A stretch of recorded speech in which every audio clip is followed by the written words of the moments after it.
Hello everybody and welcome to another stream. I just noticed that title screen was completely messed up by showing some fonts. Or at least I reinstalled some fonts. So it appeared to be going with the old fonts. Very, very strange. Anyway. Alright, so I believe on Friday. Hey, get some. I believe on Friday they released their first patch for KSP2, and I did the little trip to the moon, and you know what? It's actually playable. I did it without crashing or some weird ass shit happening. So it appears we can actually play this now. We can start visiting the other areas and do stuff in KSP2 just to see what is going on. So let's jump into the game. So that's the 18th. When was the 18th? Sunday 19th. Yes, Saturday. So yeah, Saturday. That's when I gave it a go. Right, so let's load up. And what we'll do is we'll just do another trip to the moon just to make sure that everything is working and stuff like that. Yeah, so this is the new version. No rush to get it, not at the price.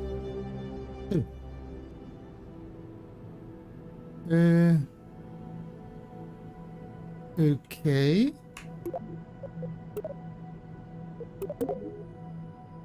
Okay.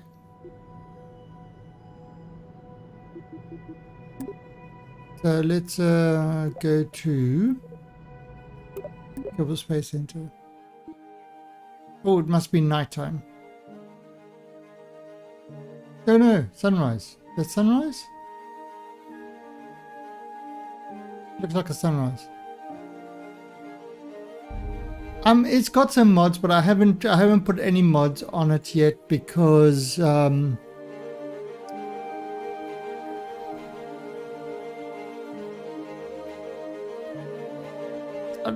I want to see what the actual game is before I start, you know, what they're actually doing before mods, even though I am missing some mods. Like, for example, there's a whole lot of other things that are not there. Actually, can we speed up time a bit? Oh, okay, that's sunset. Wait for sunrise.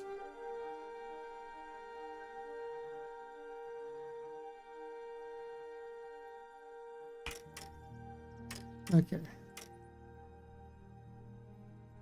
It's a beautiful day. I must agree. I must try vanilla. Yeah, no. Okay, so Kerbal 1, I can't play without mods. Just the mods are just too important on that one. It's kind of like Space Engineers. Space Engineers, you just can't play without mods. But when you've got KSP2 where they've redone a lot of stuff and things like that, I want to actually first get an idea of what they've done before putting on mods. Because why mod something if it doesn't need to be modded just yet? Now that's not to saying that I won't put on mods, but I mean, before it was so broken, it was not even worth it. This is kind of, so this is what I'm doing now is the actual vanilla experience of it. All right, so if I go to the Avab, oh, you know what I did do? What I did try is I did try the training center.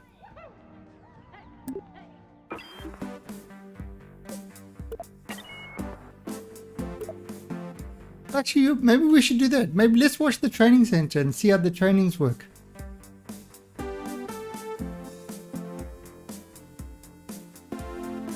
Let's do that. Let's go through some rocket training. Space is the place. How do rockets work? Yeah, that's definitely one thing I will mod away. So what they've done is they've redone a whole lot of the tutorials. They've actually put in tutorials in the thing. Space is the place. And apparently these are very good for newbies. So let's have a look.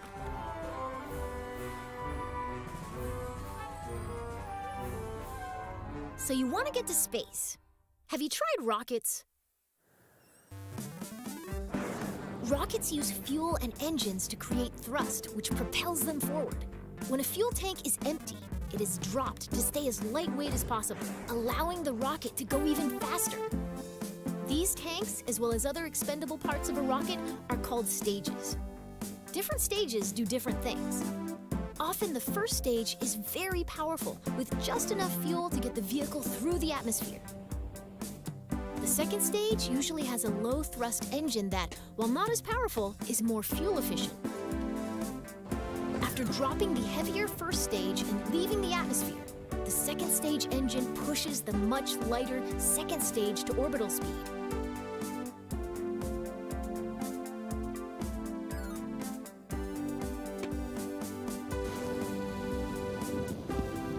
On a flight to space, the final stage parachutes back down to the surface, ideally in one piece. That's what I'm doing wrong. Forgetting the parachute.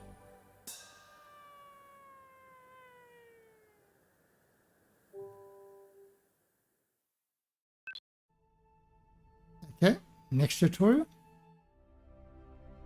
We're learning how to fly.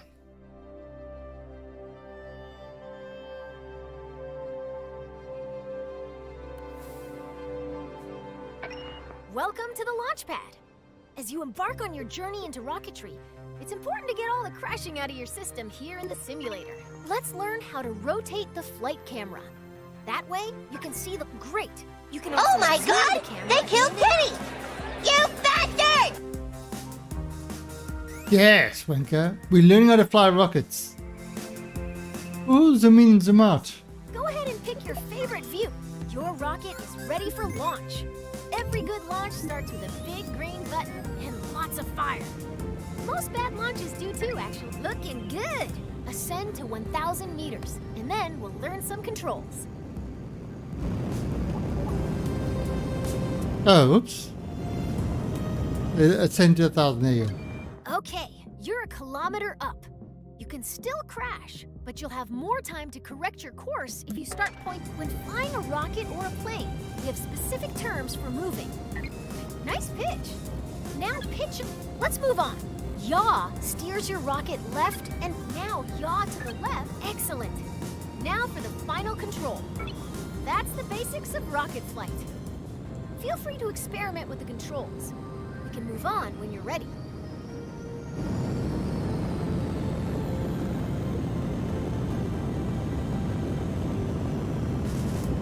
Right. Since this is a simulator, we are simulating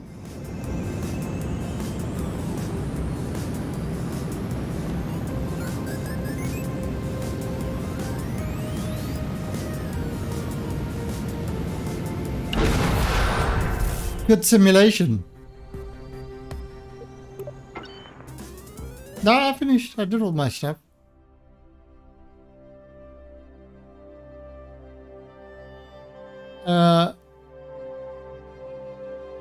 Well, if everyone doesn't include me, then yes, Wanker. So you want to get to space. It's time to make a rocket. Woohoo! A simple rocket requires 4 crucial components: a command module, fuel tank, engine, and parachute. Let's start by learning how to add a command module. A command module allows us to control our vessel. As long as there is at least one command module on board, our rocket will be operational. This rocket will use a command pod, which can be manned by a Kerbal and is located in the pods category. Or multiple Kerbals. It all depends on the crew capacity of the part. Oh yeah. For this lesson, we're going to make a small rocket. So Ooh. Great! It doesn't look like much, but it's a promising start. The next thing our rocket needs is a fuel tank. Fuel, or propellant, is an expense. How about that one? Notice the part is one. Now that's beginning to look like a rocket. Well, almost. We need an engine. Here at the KSP, we have 4 different types of engines: launcher, sustainer, orbital, and deep space engines. Now let's add the sustainer engine to the fuel tank. Sustainer.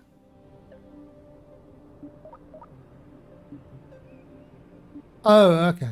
They've they've changed. Look at that. Radio, sustainer, launcher.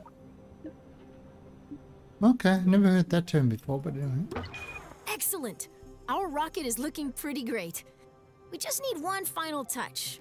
As is, our rocket can absolutely take flight. But if we want our pilot to survive the land, our one Kerbal rocket. Now, all we need to do is put it. Congratulations! You've just built a rocket. Are you sure you haven't done this before? Yeah, I'm totally sure. I've never built a rocket before. We just having a look at the tutorials, Wanker.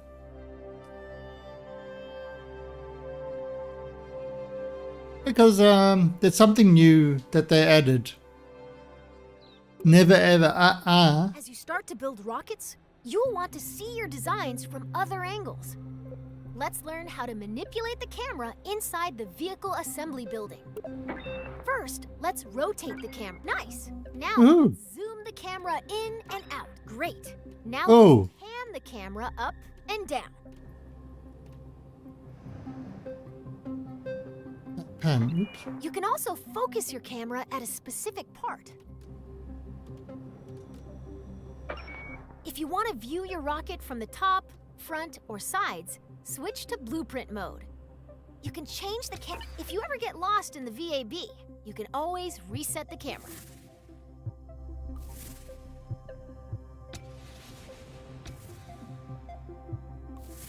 That's kind of a nice. It's. Whoa. I mean, I think this is kind of a nice way of doing it. Nice. Now you can get at those hard-to-reach parts of your rocket. Dire Straits. Money for nothing, and the chicks for free.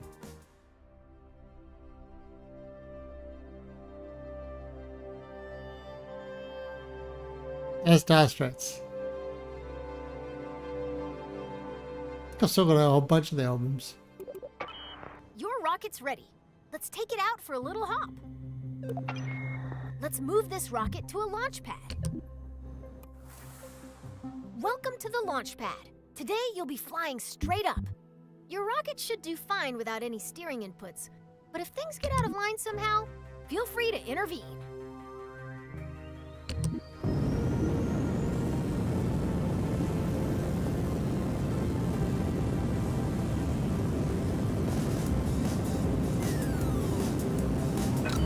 You've cleared the launch tower and your flight is underway. Let's learn about staging. Rockets are constructed in sections called stages. Ooh. Each stage is designed for a different part of a mission. Stages. When a stage completes its job, it's dropped to shed weight. On your right, you'll find the staging stack. It displays all of the functions contained in each stage. Okay, we know what that's. Each stage's fuel supply is shown on a bar next to the stage. Your active stage, stage 1, still has a little fuel in it. When it goes, your first stage is out of fuel, and all it is doing is slowing you down. To drop that weight, you're going to activate your next stage. That will activate a ready? Hit go to lose that mass. Woohoo!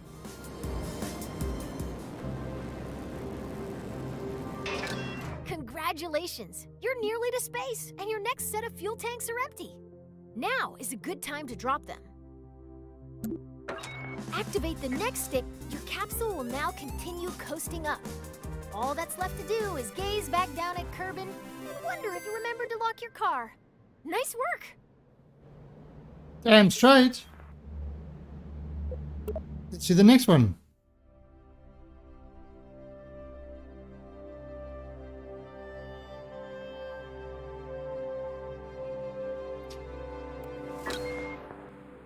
so this would... Capsule has a lot of momentum. If you're curious how high up you are, take a look at your altimeter. You're so high that you can see the curve of the horizon. But KSP is flat. The flat Earth flat Earth Kerbals. Seriously.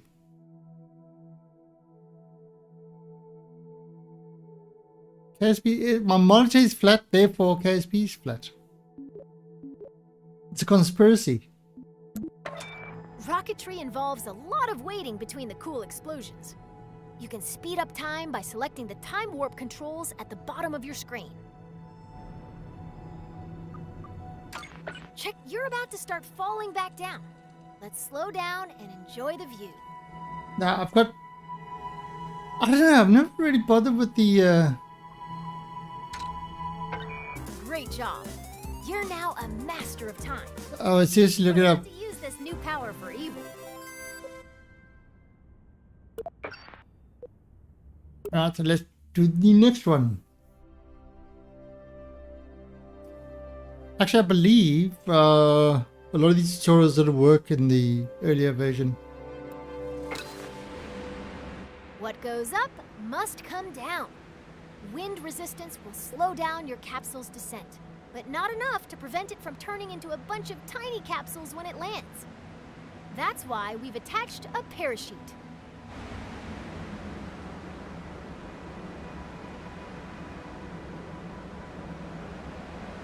Uh, I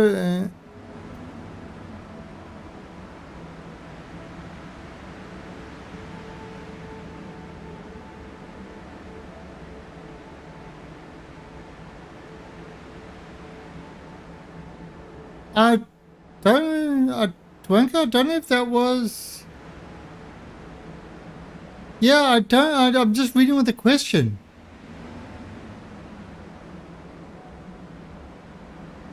They live in Johannesburg and want to stream, but they can't.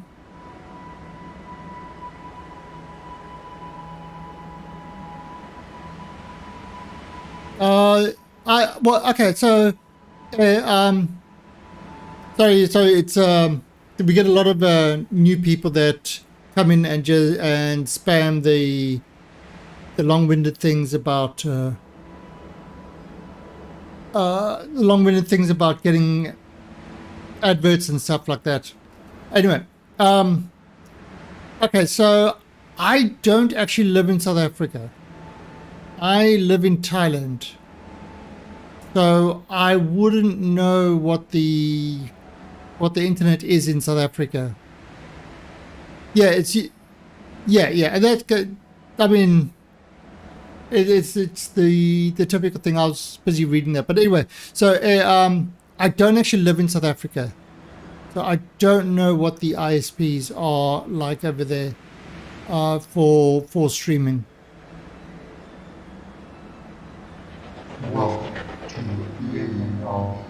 Oh, and thanks for the follow. Yeah, I'm just trying to think. Actually, I do know one streamer that is living in South Africa. He's actually part of the stream team. Let me give you his name. He'll probably be streaming later. It's Mr. Warpath. Let me... Oh, shit, now let me see if I can find that. Yeah, JSP, yeah. No, that's how I thought. Joburg. Or as we used to call them, the Joe Buggers. I'm Capetonian. So, yeah, Cape Town, that's the place to be. Now, let me see if I can find a link to Mr. Warpath's screen.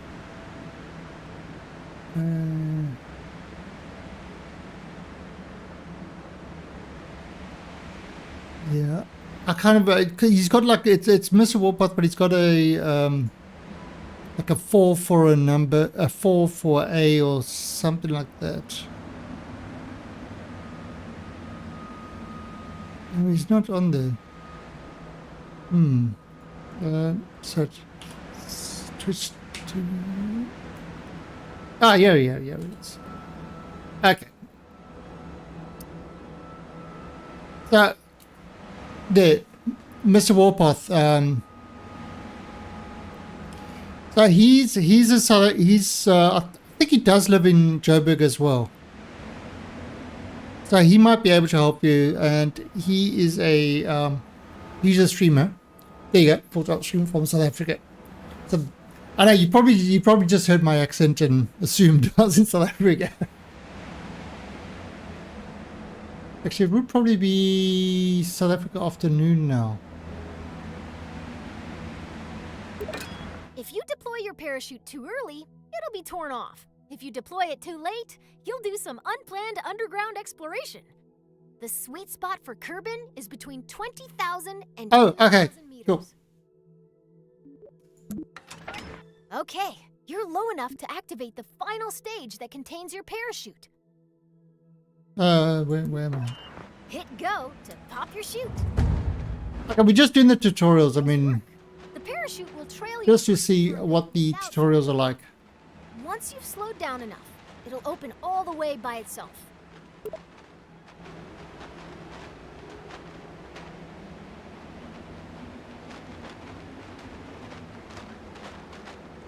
Oh, so they have increased the some FPS, so it should be a little bit better. Your And I've got parachute is now goddamn fully Mozzie. deployed and slowing the capsule to a safe velocity.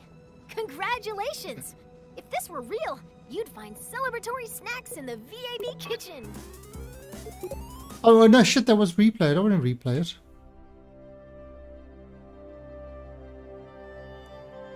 Okay, so that was the first set.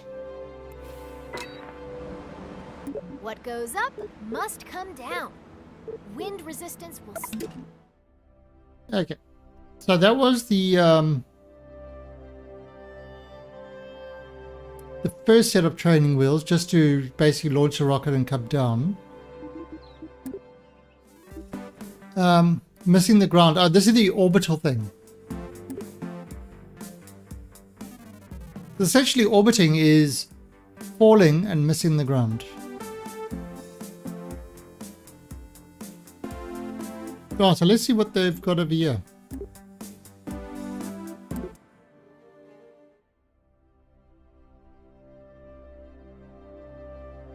Yeah.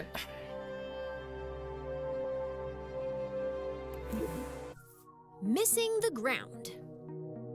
If you want to visit space for more than a couple of minutes, you'll need to get to orbit. An object is in orbit when it's moving sideways so quickly that even as gravity causes it to fall, it keeps missing the ground. As long as that object isn't slowed down by anything, it follows the same path every time it goes around the body it's orbiting. Forever. If that object is a Kerbal, it is recommended that they bring lots of snacks. So since your goal is to move horizontally at a high speed, why not launch sideways? On Kerbin, the atmosphere is like a thick soup. You waste a lot of fuel trying to fly through it horizontally.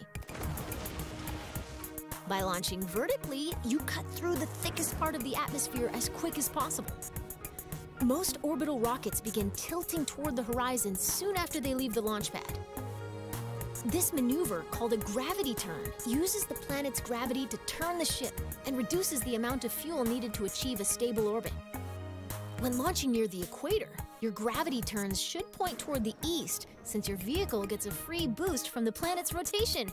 Thanks, planet! Once a vehicle is moving quickly enough that its arc will take it above The president, the plug. it shuts down its engines and coasts to space. Once it nears the top of that arc, the vehicle needs to fire its engines as Oh, soon for this game. keep I itself didn't from falling even back down to the check. planet. Doing this turns that arc into a me nice actually have a big look. circle. Congratulations!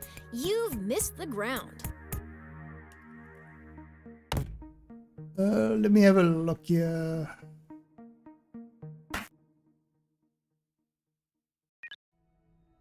You said to 2K. You said to 2K. Well, have I got something to show you?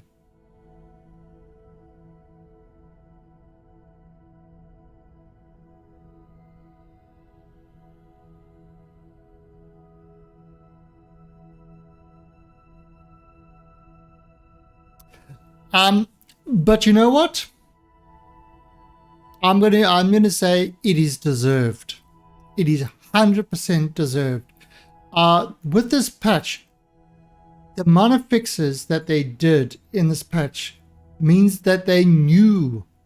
You don't do that in 3 weeks. Sorry, you don't release a patch that big in 3 weeks unless you know what all the bugs are, what most of the bugs are, and you've been working on the fixes and that sort of stuff. Basically,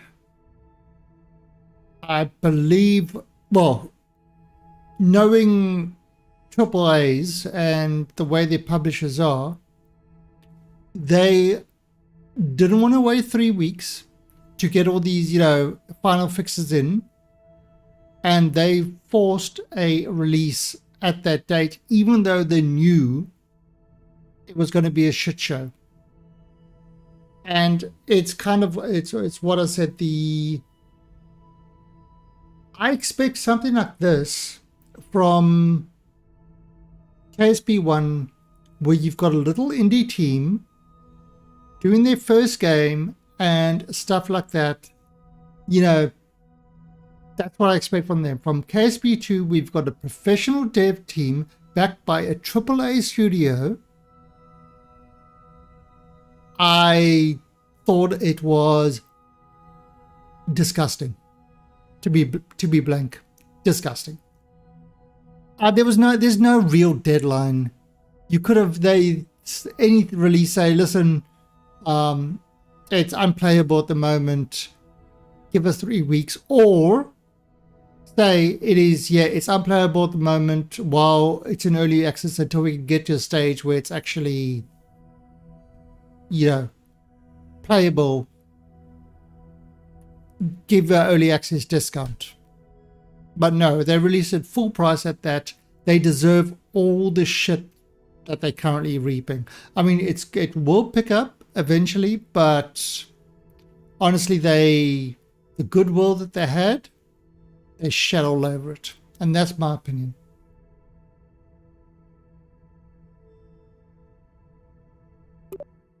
It's it just, I mean, I remember playing the first Kerbal where there wasn't anything. You could barely get to space. When you're using a rocket, it's often easiest to work top to bottom, tailoring each stage to carry the weight of everything above it. To give you a head start, I've already placed an upper stage, perfect for maneuvering in the vacuum of space. It could use another, more powerful stage to push it up in space from Kerbin's surface. Let's turn this vehicle into a multi-stage rocket. No, well, I mean, they in the roadmap, they've got specific things about that. That it's not there yet. Where's this? Yeah, we go. Yeah, let me bring this out again. All right, so this is the roadmap. So, I mean, we knew none of this other stuff was included, at the start, because they said so. That's why we expected the base to be solid, and that's what was so disappointing about it. No, Shelter. I mean, I understand it. I would say if you are enjoying KSP1 and everything else, stay with it. There's no need to jump onto this one at all. At all. Later on, when it starts adding things, okay, so the science thing is going to be the next thing that they're adding. Then colonies.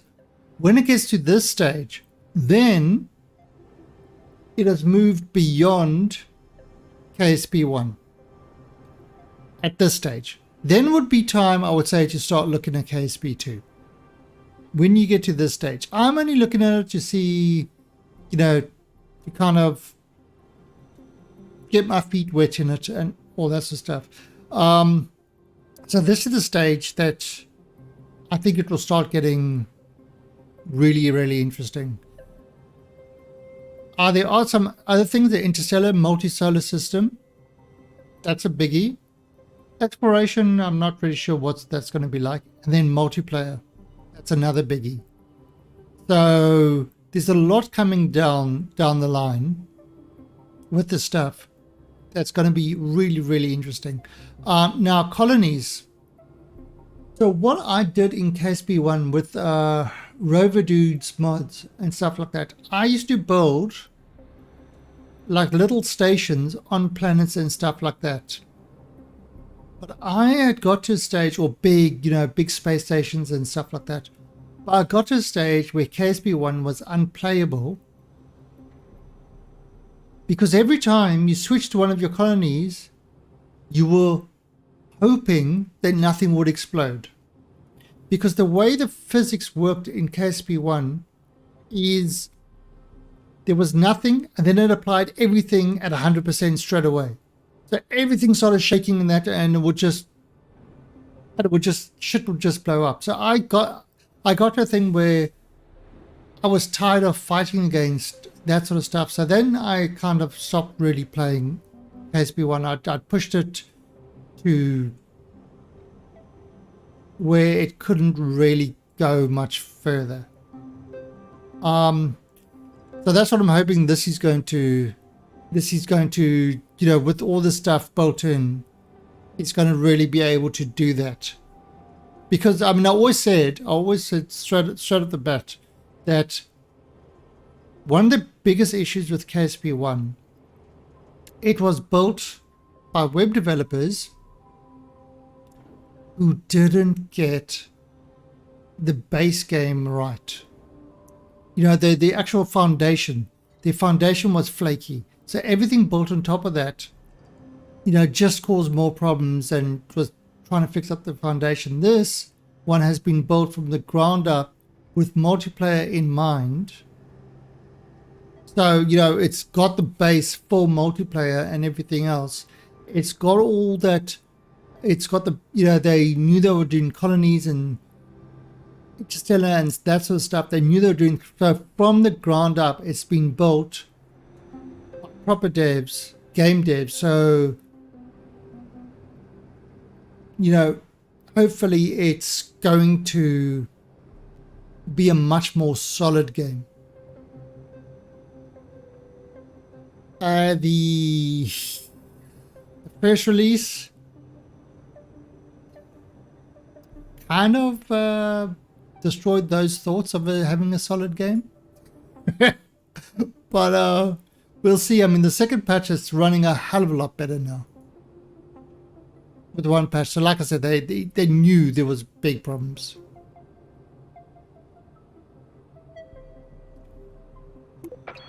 Anytime we intend to drop an empty stage after using all of its fuel, we connect it to the stage above it using a decoupler. A decoupler contains explosive bolts that, when activated by a staging act, add that decoupler to the bottom. We need to attach a larger, more powerful lower stage to the bottom of your rocket. To keep things simple, I've whipped up a new lower stage in another workspace. You can bring saved vehicles and other sub-assemblies into an in-prog. Out in the real world, this list would show all of your saved workspaces. Here in the simulator, now that the lower stage has been merged into your current workspace, you can see it next to the upper stage. Select the lower stage and connect it to the decoupler beneath the upper stage to create a single... Perfect! Merging is a very powerful tool. Anytime you want to reuse a particular booster, lander, or other element from an existing rocket, merging saves you the hassle of making the same thing over and over. That's actually I do like what they've done with a lot of the stuff, having like a workspace, so you can build the different stages separately and save it. Like for example, if you build a space station, you can build the entire space station in a workspace, and then you just put each part into rockets and stuff like that. So that's like I said, there's been some really good things with it. It was just released in such a flaky fashion. And I'm just going through these tutorials to see what... it's definitely... I will say this is a much better onboarding experience. It's definitely Space rockets sometimes need an extra boost. In a rare case of rocket scientists naming something well, these additional rocket engines are called boosters. Boosters are attached to the sides of a vehicle to keep them out of the way of the main engines. Solid fuel rockets make great boosters. So, They produce a very high thrust for a short time. waiting for this guy to Let's finish. attach some boosters to the sides of your vehicle. So when KSP2 released, I played it, but I'm on a 3090 5800X CPU, and it ran like shit, and it was buggy, and the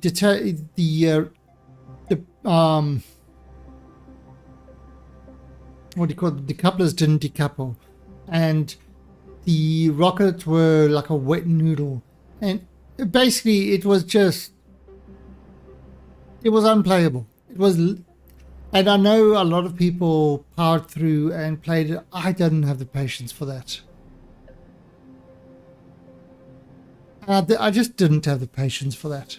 So I haven't really played much of it. And again, we did a session where we went to the moon and back, and it was severely painful. On Saturday, I did the same thing. I bought a rocket again, went to the moon and back, and had not a single issue, no laggy frames. It's not, peak performance, but it was a hell of a lot better. So, I mean, I haven't really played much of it because I just haven't wanted to fight against it. We'll start by attaching 4 radial decouplers that will eject the spent boosters when they're empty. To make sure that these decouplers are evenly spaced and aligned with one another, you'll be using the symmetry tool. Great! Now when you place a part on one side of your rocket, 3 more evenly spaced duplicates will appear around the rocket. Go ahead and add 4. Perfect! Now you've got 4 radial decouplers exactly where they need to be. Let's attach those solid fuel boosters.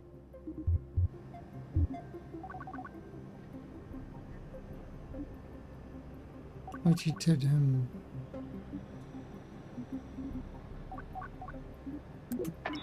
Since you're still in 4x symmetry mode, simply attach this booster to one of the decouplers you just placed. That will attach copies of that booster to the remaining. Great job! You've finished your orbital rocket. Woohoo! Symmetrically place up to 8 parts at once. A feat that could until now only be achieved by certain sea creatures.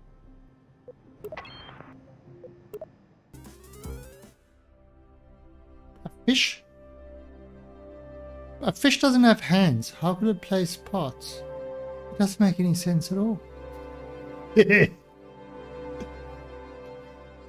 Or maybe they're talking about a snake. Before you launch a rocket, you need to plan the order of your staging events. Nobody wants to start An out their flight octopi. by popping their parachute, right?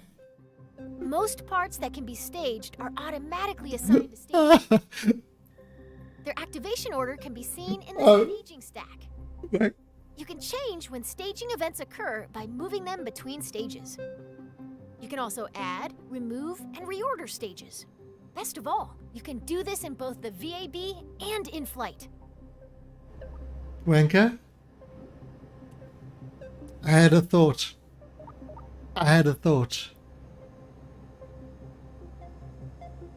Yeah, it hurt. I was thinking of playing the long dark. I was thinking of playing the long dark again. No, I'm serious. I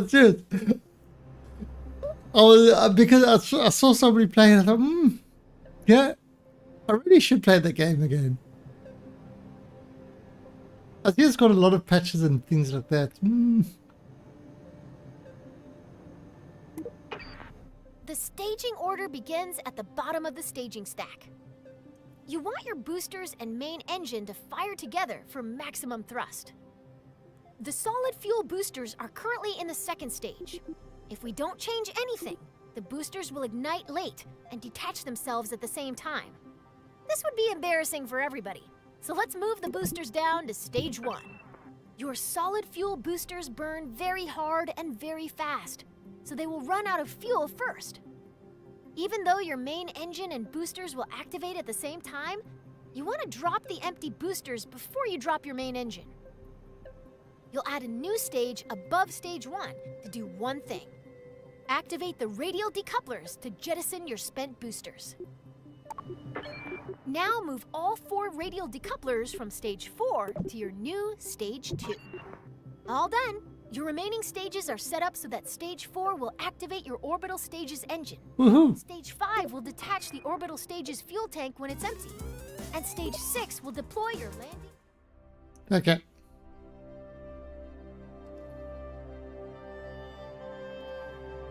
Yeah, we're going through this relatively fast. This is nothing new.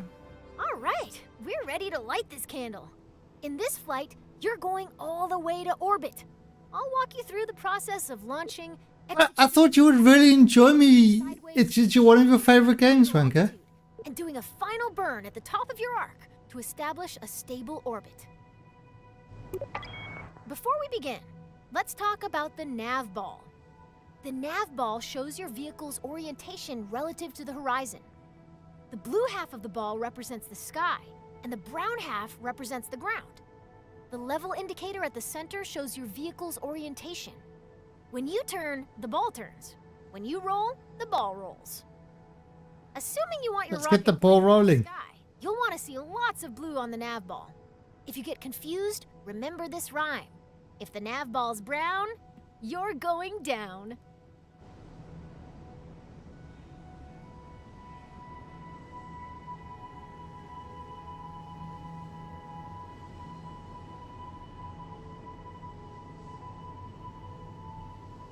What's the rhyme, Wanker? At launch, you want all your engines at maximum thrust, which means you need to set your throttle at 100%. Your solid fuel boosters are way ahead of you on this. They have no setting other than full throttle, and they can't be shut off once they're lit. Once you hit the go button, they'll go full tilt until they run out of fuel. Still, your main engine's throttle is in your control. Your fuel levels are visible within the staging stack. Right now, you can see that your main engine and 4 boosters are all topped off and ready to rumble. It's time to go. At the start, all you need to do is fly straight up. I'll check back in with you once those boosters are empty. Good luck!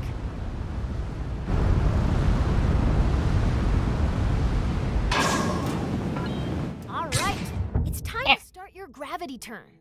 A gravity turn uses the pull of the planet's gravity to help bend your vertical ascent into a horizontal arc. We're going It's the first step to entering orbit.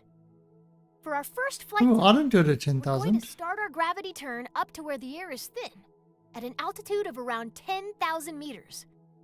To show you where to aim your rocket, first, we need to get to 10,000 meters. This is old KSP style.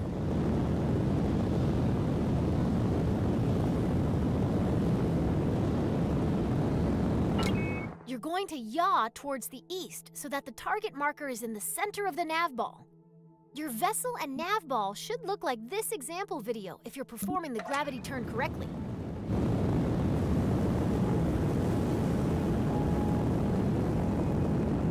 That is... Way to make Kerbin's gravity work for you. You're now on track to establish an orbit. Your current stage's fuel is empty. Let's drop it and activate your deep space engine. Great job! Your rocket is on its way to orbit. As you gain experience, you can make your gravity turns more efficient by starting to tilt your rocket soon after liftoff. Adjusting course with a series of small corrections instead of one big one will leave you with a lot more fuel when you get to orbit. Turning immediately after launch requires a very stable rocket. So if you ever have trouble keeping the pointy end up, you can try the simplified wait and turn method we use today. Okay, that's actually good. They started with the old style, and then did expand on that, so that's actually good.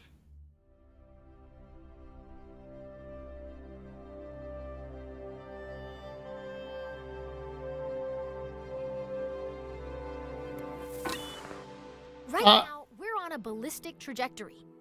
If no further adjustments are made, your rocket will eventually fall back down to the ground. Our objective is to turn this arc into an orbit. Goddamn The process mosquito. of turning your trajectory into a circular orbit is called circularization. Partial credit to the rocket people on that one. It does have the word circle in it, but it's really hard to say. Alright, continue. When planning and executing orbital maneuvers, you'll want to switch to map view, where you can see every part of your current trajectory. The blue arc passing through your vehicle is its current trajectory, the path your rocket will follow if you don't touch the controls anymore. Our goal is to make that arc into a circular orbit. After you've coasted nearly to the top of this arc, you're going to point forward, and then you're going to ignite your engine.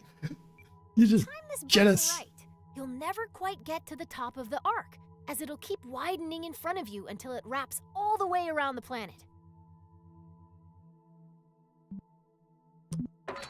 Let's break that down a little more. The top of your arc has a helpful tag in map view. It's called "We're paused at just before the apoapsis." We want to go faster in the direction we're already moving, so we need to make sure our rocket is pointed forward. You're all lined up and ready to go. The next step is to go max throttle. It can take time for your arc to fully expand into an orbit. If you look closely at where your trajectory meets the ground, you'll see it moving toward the horizon. Once your trajectory reaches all the way around the planet, you'll see another marker on your orbit. This is the periapsis, or PE, the lowest point in your orbit. It'll always live on the opposite side of your orbit from the apoapsis, or highest point. By burning prograde near your apoapsis, you increase the altitude of your periapsis, the lowest point on your orbit. So you see, one of the things that they did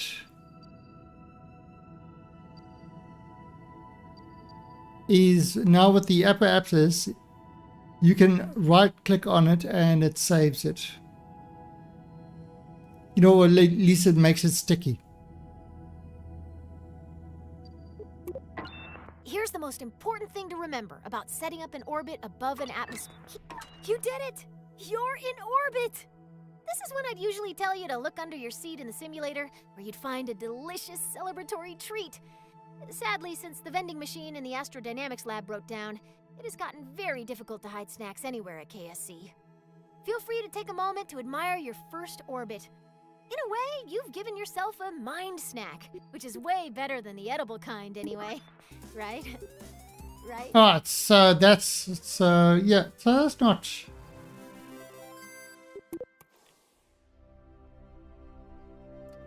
I will say this onboarding, it's pretty good. It's pretty good for new players. Orbits are weird.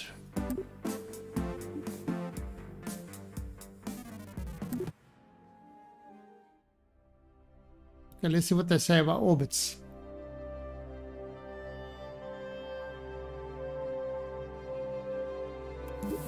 Orbits are weird. Remember your orbiting baseball? What if you wanted to make its orbit higher? Well, it's a baseball, so grab your bat and try to hit the ball to a higher orbit. Your first thought might be to try to deflect the ball upwards. Unfortunately, hitting the ball upward bends its orbit so that it hits the ground before it can return to you. What you need to do is hit the ball in the direction it's already moving, adding to its already high velocity. Now that you've sped the ball up, why isn't it flying any higher? It just keeps whizzing by at the same height it always did. After all, I said that making it go faster would make it go higher. What gives? The ball is actually going higher, but it's going higher on the opposite side of the planet from where you're standing. You've raised its orbit, and you've learned the first lesson of orbital maneuvering. Hey, Your actions affect the opposite side of your orbit. The wolves were hungry too. So your ball is moving faster, but it's still passing you at the same height. How do you get its orbit higher on this side of the planet? Now that you know how changes in velocity affect the other side of your orbit, you've got all you need. By adding velocity to the ball at the highest point in its orbit, you raise the lowest point in its orbit and make it circular again.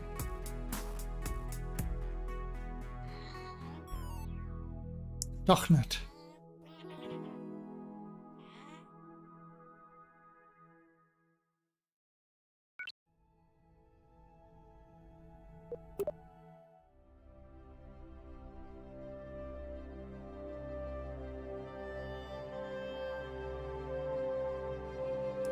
I wonder if they have things like An equatorial orbit is good, but if you want to travel beyond Kerbin, you will need to manipulate your orbit.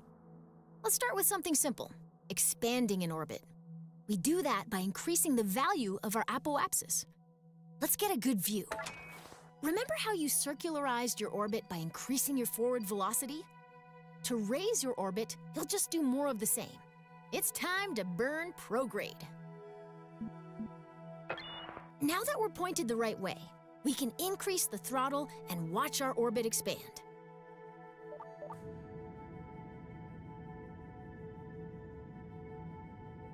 Ooh, cut the throttle. If you overdo it, you'll leave Kerbin's orbit nice. That maneuver raised our orbit on the other side of Kerbin, so we will enter high orbit there. Waiting to reach a specific point can be as eventful as watching the neon stripes on your rover dry. The paint job will be worth it, but isn't it better to rush to the... Like I said earlier, the highest point of our orbit is called the apoapsis. The lowest point of our orbit is known as the periapsis. amazing. By default, your camera is focused on your vessel, so if you can't see either of these points, adjust your camera. Amazeballs. Scroll the middle mouse wheel to zoom in and out. Double-click an object to center your camera on it. Click the... Excellent! You can time warp to any position on your trajectory by selecting a point on your vehicle's current path, and then selecting Time Warp to Point. Now you're way up in the sky, so high that if you circularize your orbit now, you'll be in high orbit. Wow, the black starry void looks so small from here. Okay.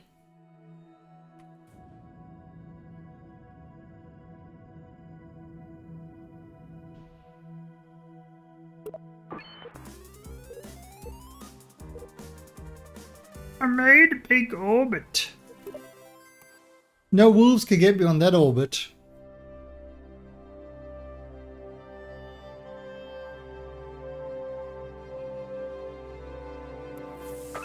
From command pods to space probe cores, a lot of critical rocket parts use electric charge. You'll want to design your rocket so it can generate and store EC. Most rocket engines generate electric charge while active, but we'll still need a way to keep our batteries full while coasting between maneuvers. Solar panels convert Kerbin's light into EC for our rockets. Small solar panels can just be placed, but large solar panels are delicate and must only be deployed once we're out of the atmosphere. I've equipped this rocket with 2 deployable solar panels. Here's a hand crank. Get to work. Just kidding. There's a handy button that opens. Great! The solar panels are now extended. Light tracking solar panels only rotate on one axis, so we may need to reorient our ship to point them fully at the sun. Let's make sure the panels are getting direct sunlight by rolling our ship a little bit.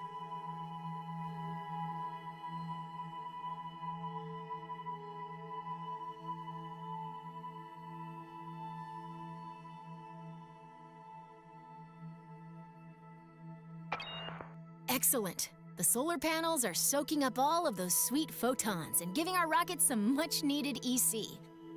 You can see the status of any solar panel within the Part Manager in the Electrical Parts menu. You can either access the app directly by clicking the app button, or you can right-click a part to directly access it in the Part Manager. Getting EC is one thing, and storing it is another. Yeah. Most command pods have a small battery, but many missions will call for additional EC storage. When we're traveling far from the sun or going to the dark side of a planet, more batteries means more peace of mind. Okay. I haven't been through this whole tutorial. I mean, it's good that they're giving the basics of it. The crew will run out of snacks. Did you know a Kerbal is 99.9% more likely to crash when hungry? That's when it's time to head back down to Kerbin, a planet known for its plentiful snack options. No, not yet. For this operation. They're pretty much about getting to... Remember how we burned prograde to raise our orbit? To lower our orbit, we burn in the opposite direction. Now flip retrograde. All right, the rocket is aligned to retrograde. Increase the throttle and burn until our trajectory is just past. As we decelerate, watch what's happening to our periapsis. Once it enters the atmosphere, this rocket is on a path back to the ground. Don't ease off the throttle yet, though. We're gonna keep burning until our trajectory intercepts the ground. This should give us a good idea. That's it. Let's stop our burn. Now that we're on collision course, yeah, that's one thing that you can do. into something more survivable. This process of crashing without dying is Time warp of 0 allows you to change a lot of things. will activate a decoupler, dropping the engine and exposing a very important heat shield. Why don't you do that now? Why don't I? Great. We're on our way down and our heat shield is exposed. Have you ever wondered what a marshmallow feels like when it catches on fire? You're about to find out.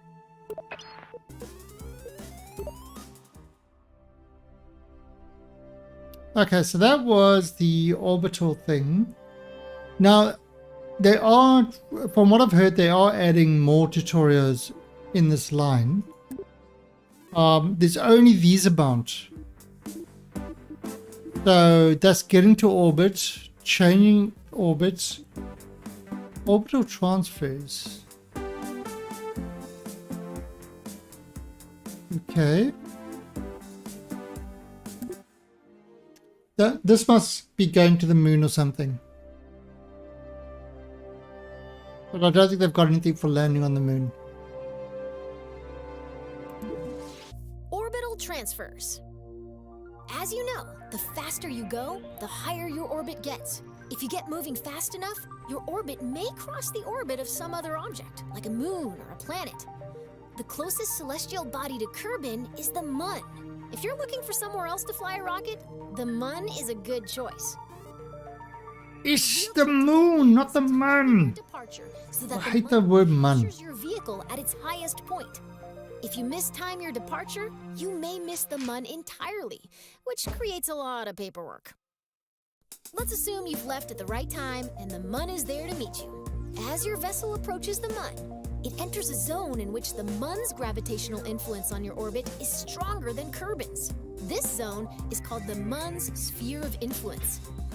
You've had to go very quickly to escape Kerbin's gravity, much too fast for the Mun's low gravity to capture you. If you don't slow down, your vehicle will speed past the Mun and be flung farther into space. Remember what I said about paperwork? Once you're in the Mun's gravity well, the best way to slow down is to fire your engines backwards until your trajectory becomes a nice, stable orbit. Now you're a moon of the Mun. Ha! Alright, so this is how long I've been playing KSP. When that originally came out, the moon was spelled, M-U-N, but the U had an umlaut on it. Meaning that you would read it as moon, not mun.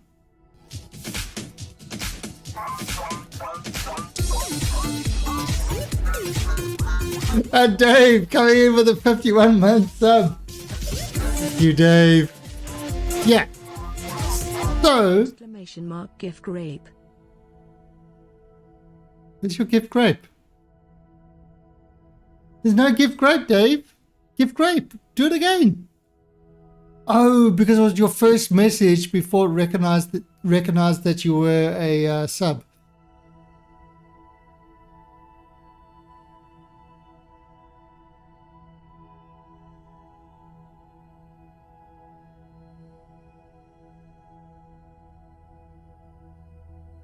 Is it working?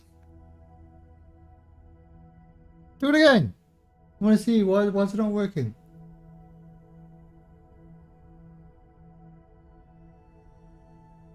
Why is it not working? Okay, so the first one, you weren't a sub. Now it's recognized you as a sub, but I don't know if it's...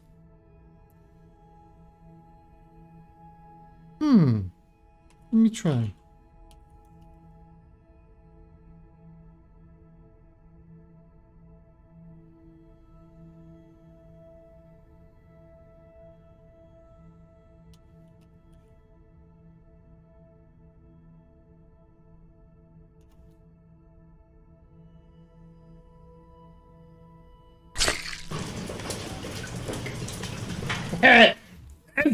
Give grapes.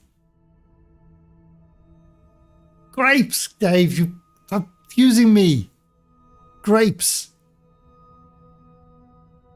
Give grapes. See, Dave wanted a dancing grape, so I gave him squash grapes.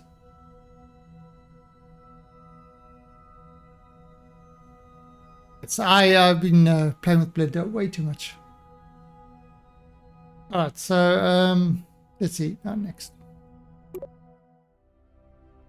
Yeah, so it used to have the name used to be the Moon. M-umlaut-N. Moon. But Our rocket is in orbit over Kerbin and ready to fly. so many people didn't understand that, what the umlaut was. Intercept and orbit the Mun. To be That- captured by the Mun's gravity, our vessel must cross into the Mun's sphere of influence, or SOI, the zone in which its gravity is stronger than any other celestial body around it. Yeah, but basically, it used to be Moon. And because mainly Americans didn't know what the umlaut was, and so they kept saying Mun, it's they changed the name to, well, they removed the umlaut from it, so that people call it the Mun, but I will still call it the Moon, because that is what it originally was. And that's my story. I'm sticking to it.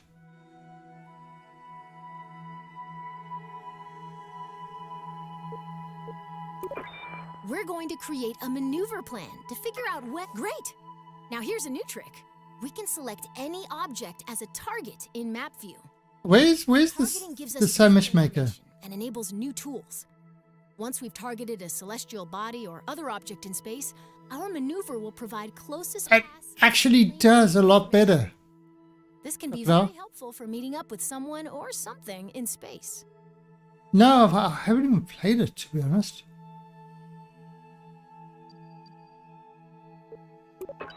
Right now, our camera is following our vessel as it orbits Kerbin. Let's adjust our camera. We just busy going through the tutorials before we... Right-click to target it. Because it's early access, I've been no rush to do everything on it. We want to place this maneuver plan with two things in mind. First, the Mun is in motion. We can't aim our spacecraft where the Mun is right now. Instead, we have to aim where the Mun will be after our vehicle has coasted all the way from Kerbin. And yeah, so there was a big patch and they corrected a lot of things.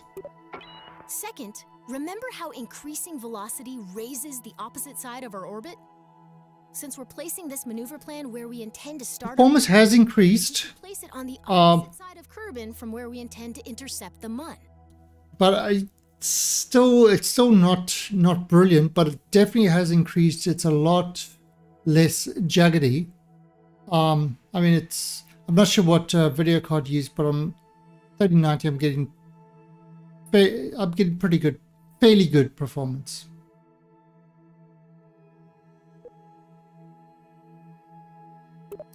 Placing a maneuver plan usually involves making a best guess. Like, I mean, there are things like little things like this as well.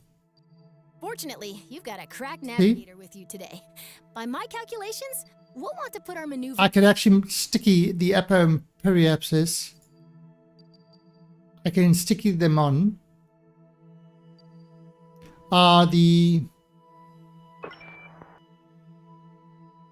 Okay, so Excellent. We've just created a maneuver plan. see the maneuver. This is the maneuver plan. They've updated that. Correct by just picking a direction and maxing the throttle. A maneuver plan tells us in advance how much delta V we'll need, how long we'll need to burn, and in what direction our vessel will need to point during the maneuver. And look at that. It's actually got the intercept thing now as well. Nice! That maneuver event towards the end of your trajectory is exactly what we're looking for. It tells that if we execute this plan, we'll intercept the Mun.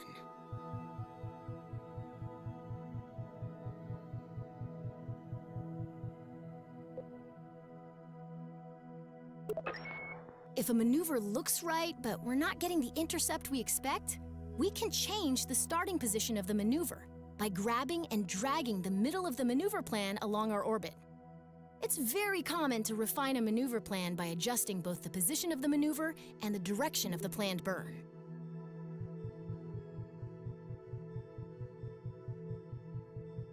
Ooh. Okay.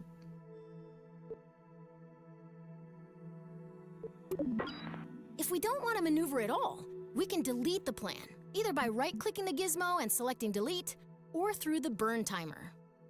Yeah, turn 81 fixes. Essentially, they knew all the bugs before it released. So it's kind of like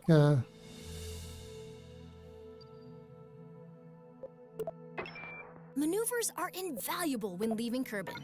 Feel free to come back and practice anytime.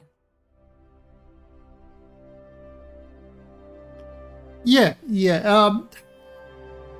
I still think it's the case of We publisher have a plan that intercepts the Mun. pushing it out, To execute that maneuver, forcing them to push it out before it's ready. Yeah. Okay. We're dealing with take two.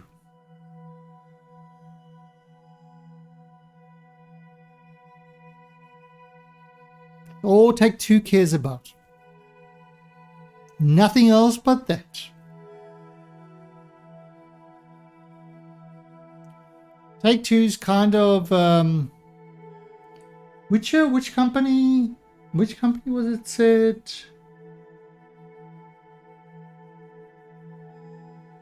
Oh, Activision. Take Two probably has the same attitude as Activision, where the players are getting in the way of our money. Literally a quote. Literally a quote. Gamers are in the way are an obstruction to us getting our money.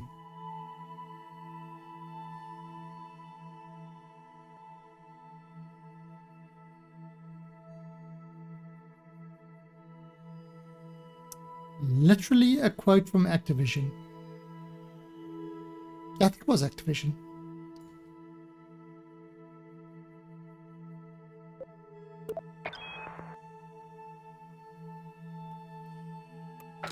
Whenever we have a maneuver plan, a burn timer will appear. The timer shows you how much time is left until we need to execute the maneuver. I've paused the simulation for a moment, so this number won't count down quite yet. The timer also tells us how long we'll need to burn our engines at 100% throttle in order to complete the maneuver. Now let's take a look at the nav ball. A new marker has joined our old program. Now your vehicle is properly oriented. And through the magic of SAS and more math than I'd like to admit, our vessel is properly oriented. We're still far from our planned burn, so let's speed things up. While we could rely on our departure burn, here we come.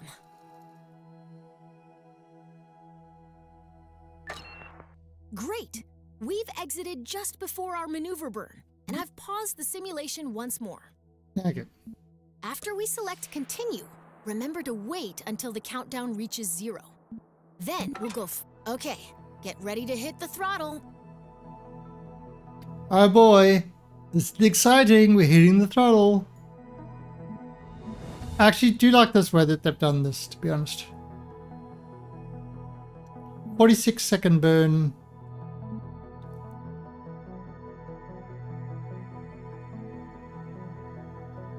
And kind of this countdown makes it nice.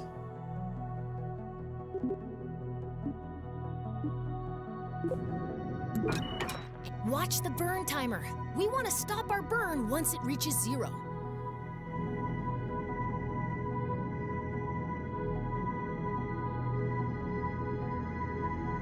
And they're definitely, the engine stuff look a lot better.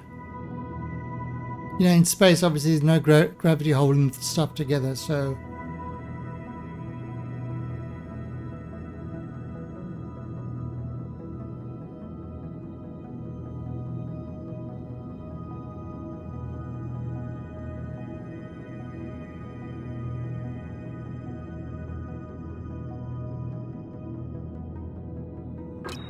Everything's looking great. Cut the throttle. Great work! You've successfully executed a maneuver, and now we're on our way to the Mun. Moon. On the way to the moon, damn it.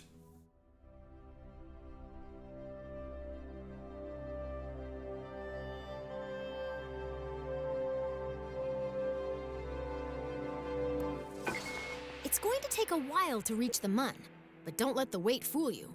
We're now moving faster than any Kerbal has ever flown before.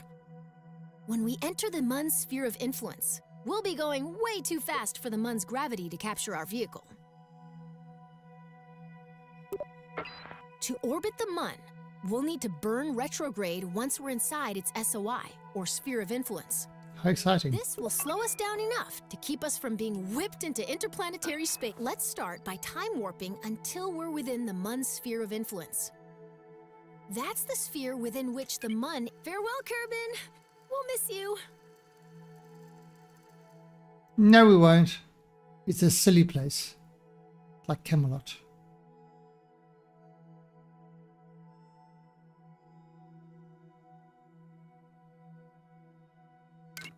Welcome to the Mun's sphere of influence. Let's slow down to normal time so we can create our... Did you notice that we've got a periapsis above the Mun, but no apoapsis? Ooh, Because we're going too how fast exciting. to complete an orbit before sailing past the Mun. Don't worry, we have time to adjust.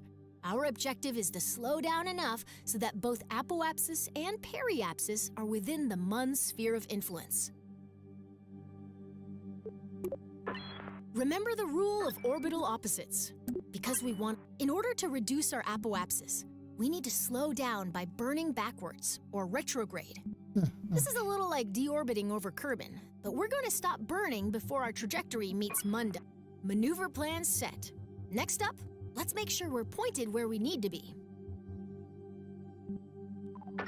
If the maneuver is right, and we're pointed in the right direction, now we need to time warp to the right position, and we're on our way. Almost there. When the countdown reaches 0, throttle up to start your capture burn. Where's... Oh, there, is that up there?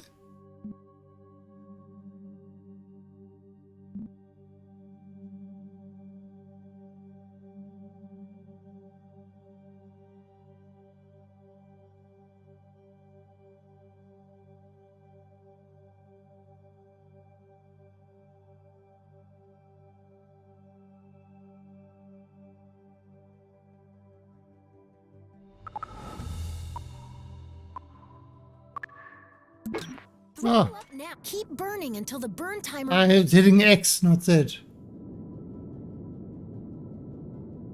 Shut the engines now. We have an orbit. Yeah, the tutorial That was some is... fancy flying. Looks to me like you're about ready to try this for real.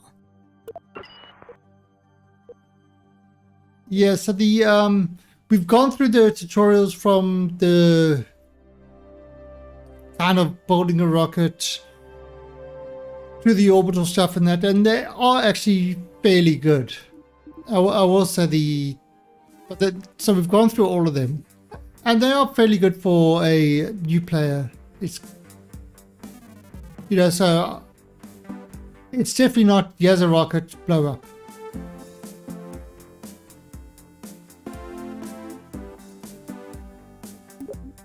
Alright, so let's go to the, no.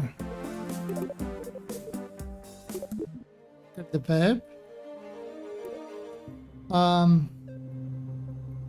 Now where is, ooh.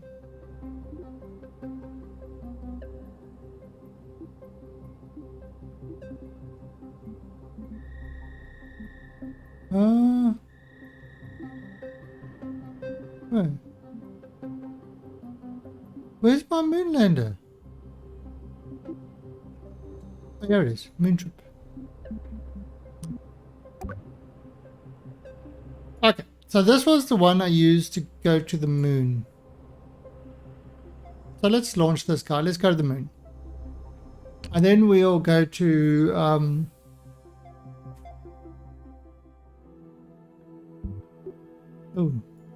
oh. Okay, we just ran into that camera bug.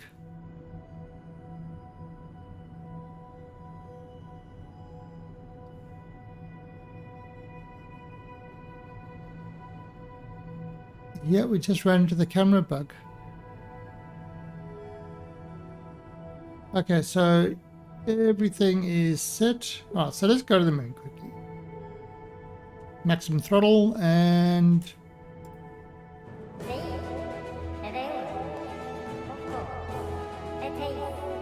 but you'll see now, compared to our trip that we did the last time I played,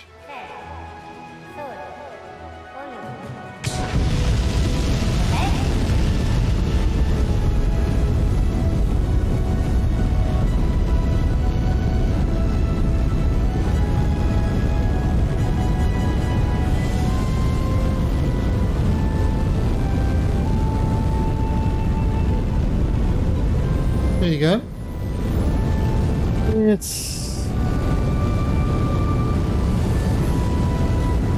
Remember, I'm on a 3090. Oh shit. Yet.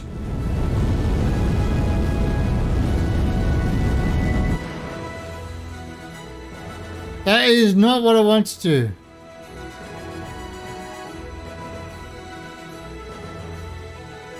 Oh, I have got... Oh, wait a minute.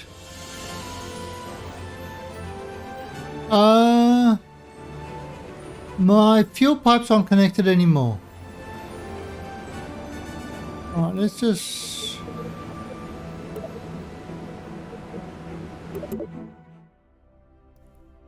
My fuel pipes weren't connected anymore. That's not good.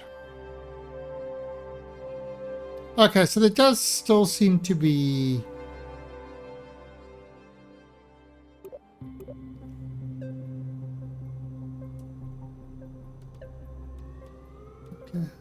Okay, so there, the fuel pipes are there. Oh, shit.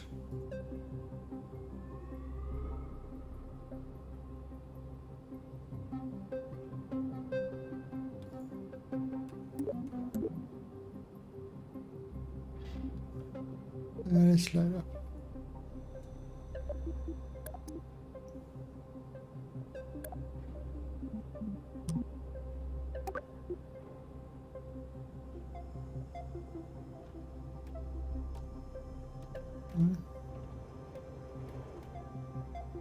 The fuel pipes are there.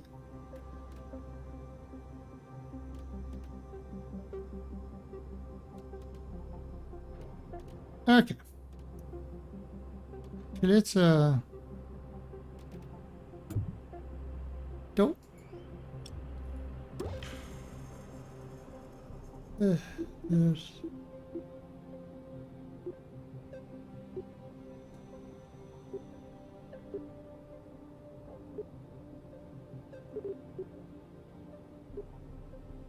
No, right click this one.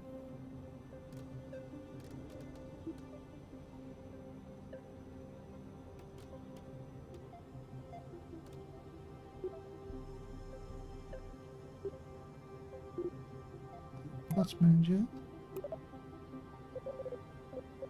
Pellet. Oh, okay.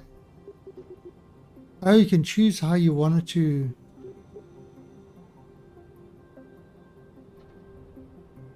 And you can give it how much force you want it to break off with. No fairing. So let's launch this big boy.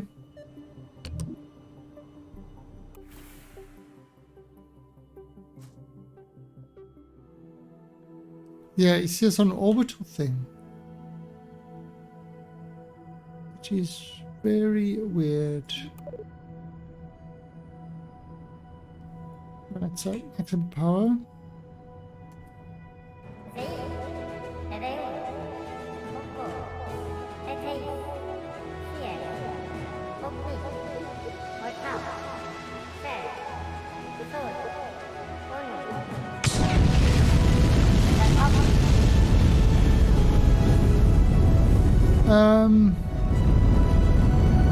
I am not seeing my fuel pipes there. I'm seeing the fuel pipes.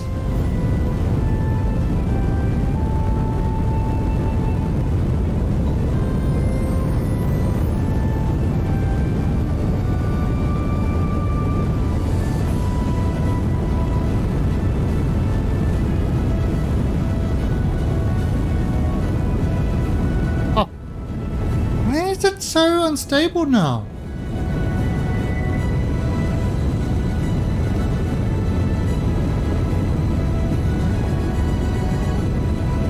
Flew this to the moon the other day, and now it's so unstable.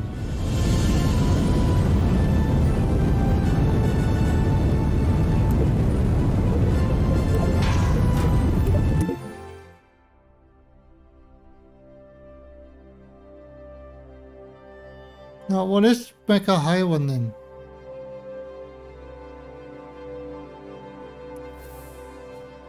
Oh, wait, I do remember now. Do remember what I did. Okay, so this thrust, this has a thrust of 2. Yeah, no, I remember now because I couldn't, that's what I missed with my engineer report. When I built this, let me just revert to the verb, you'll see what the problem is. Now that you mentioned it, Farm Dev, I remember when I built this. When I built this to go to the moon,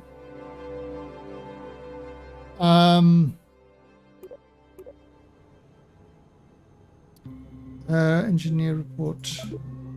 There, 2.0 thrust to weight on the first stage. I wish it actually had a proper report for each stage. Which is annoying that it doesn't, but it's... Hopefully they'll add that in. Yeah, so I had to... So because of that... No, it was the same rocket. You know, I did it to test... I didn't have this problem with the camera though. I did it to test the to test the system.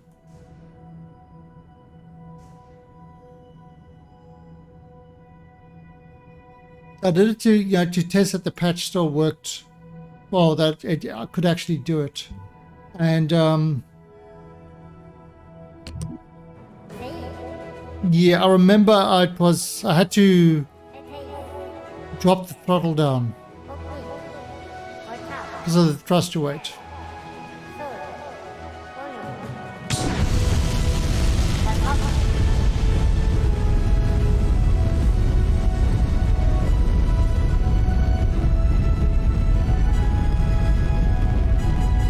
There we go. That's...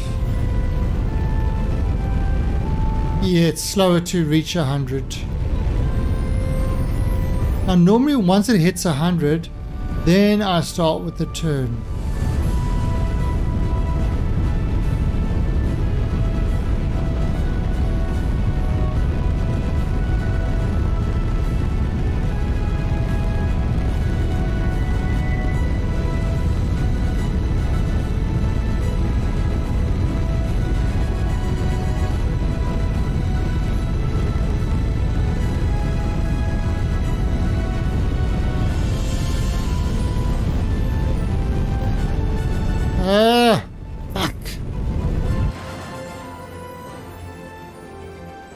turn too much.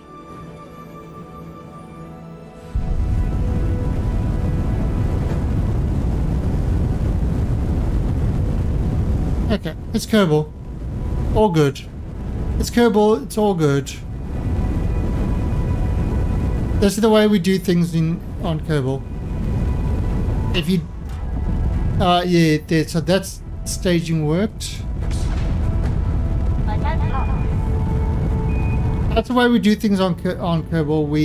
If you don't do a flip when you launch, you're doing it wrong.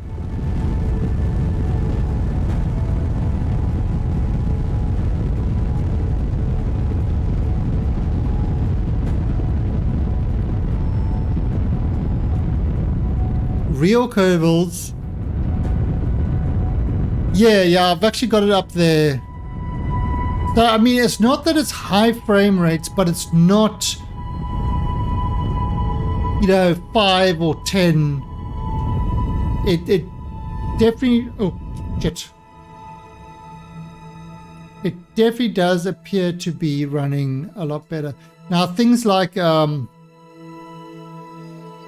if I click on there, now even the maneuver node thing,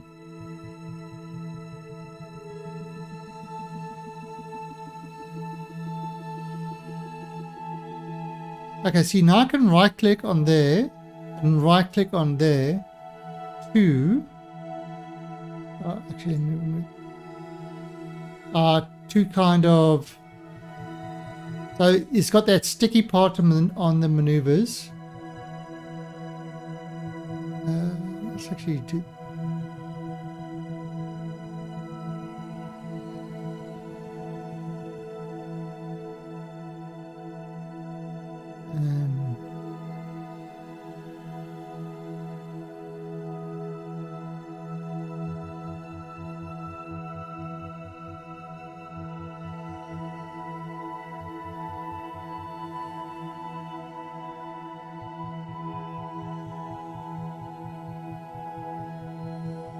Oh, no, it's that one.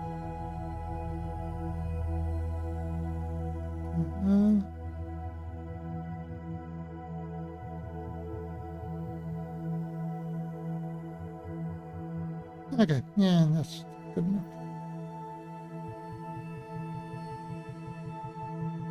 Oh, there we go.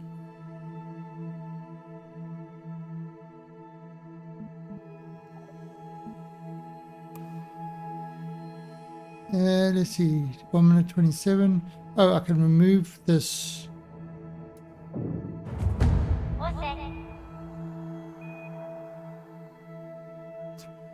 Oh, wow. Star points is the only thing that matters with Kevin. Oh, okay. So this is interesting. I can't use this one to get the solar panels out because these are non-retractable solar panels. You can right click on that and extend.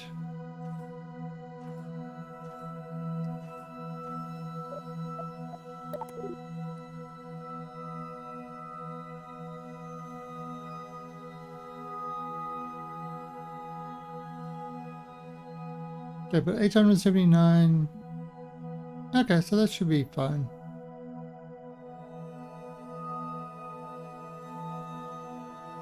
I don't need the flip really. Oh, Valentina, turn your lights on.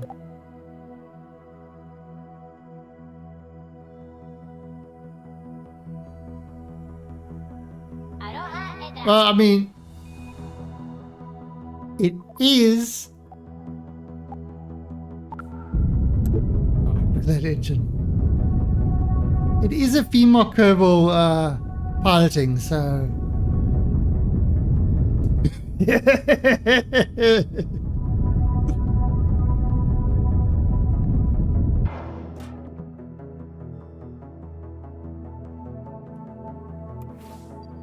Alright, so what have we got?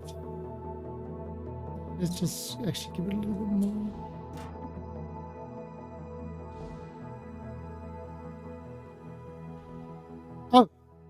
Oh,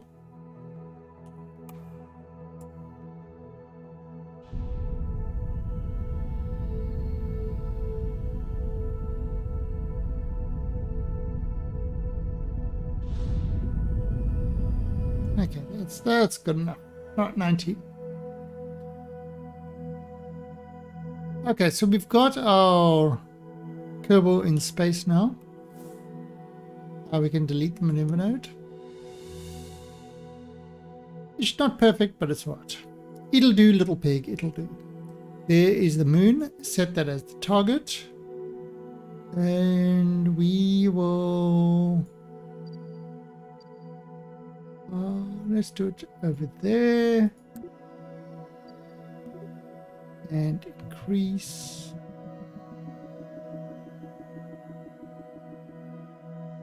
Alright, so...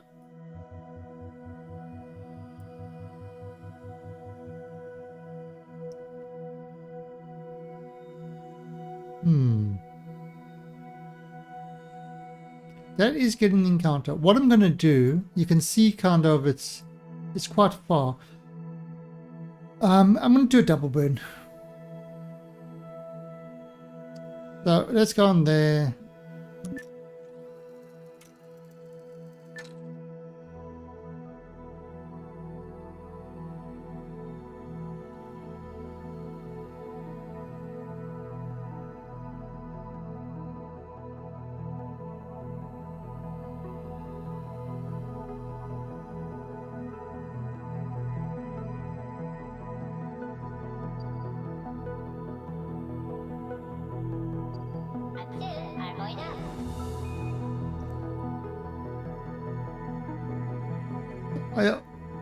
They're not pigs, they're Kerbals.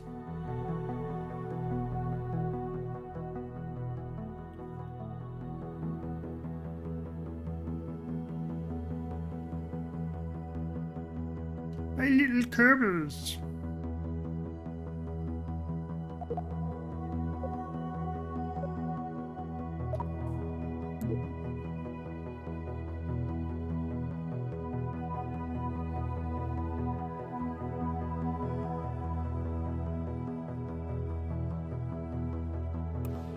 Oh, it is going. Oh, because I'm in space, there's no noise. Cool.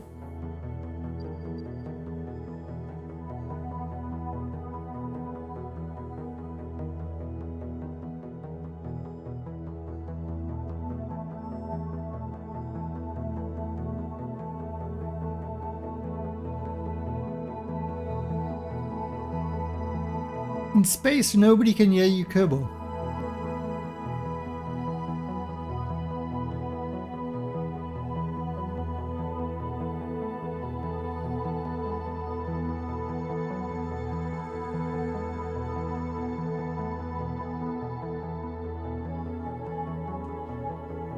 Right. Let's do that there. And let's take over here. And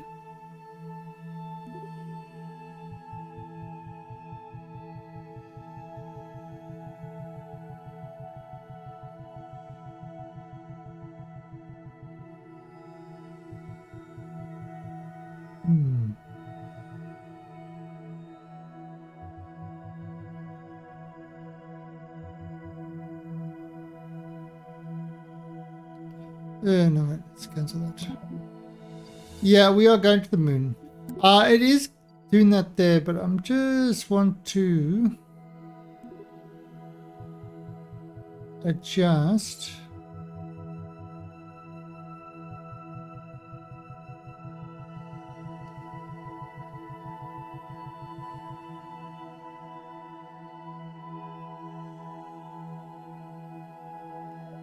I mean, it's a terrible. I'm doing it in a terrible way.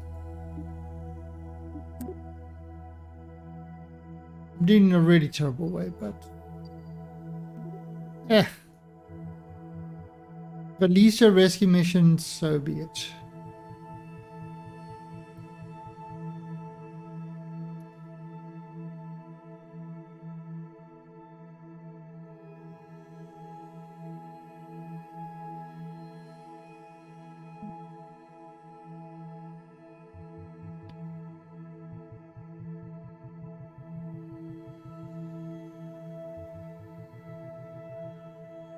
Yeah, Okay, so that is way too much.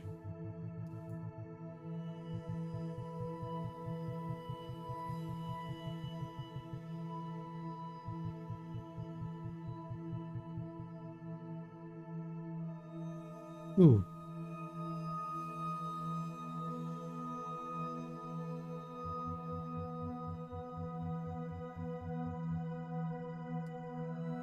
Okay, that looks good.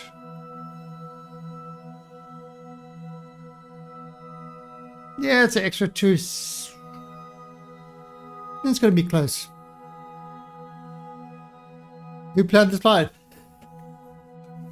It all had to do with the rocket flip on the way up.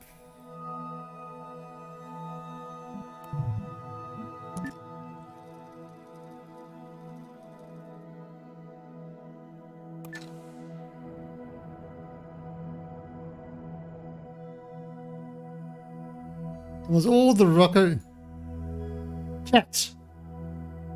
It was chat. Chat disturbed me. But as you can see, it does appear to be running a hell of a lot smoother.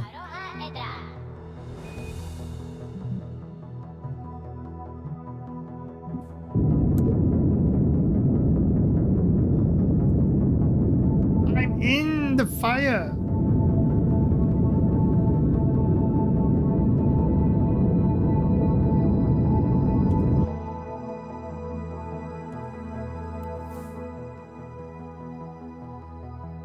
Let's delete this.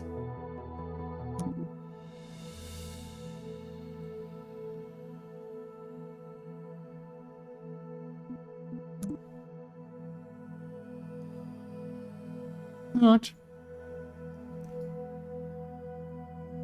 Oh, there's got the periapsis there. Oh, 59 kilometers up.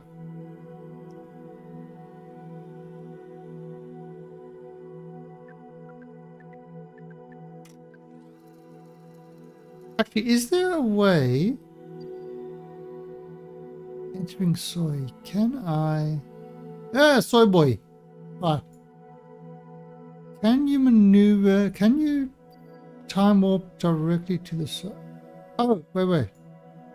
Time warp to this point. There you go. Easy enough.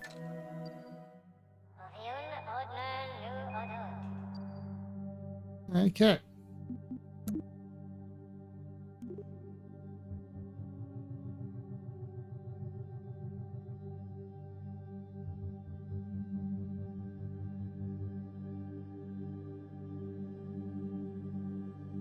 Let's right click on this.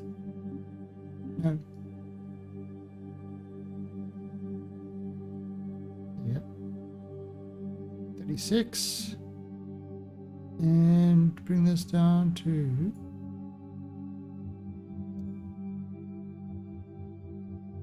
no, let's put it on to about 15.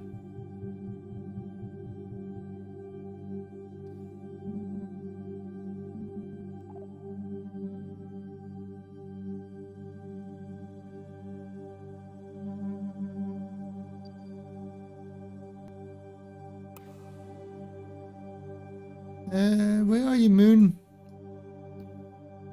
That's Kerbin.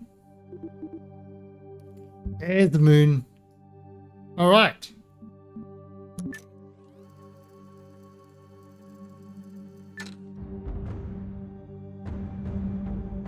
Oh, dramatic music.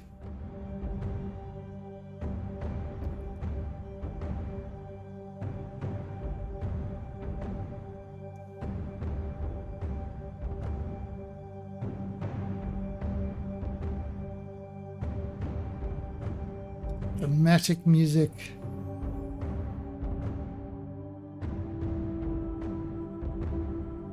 And Mosquito dramatizing the moment. Flying around me is in orbit around my head. I could knock it out of orbit.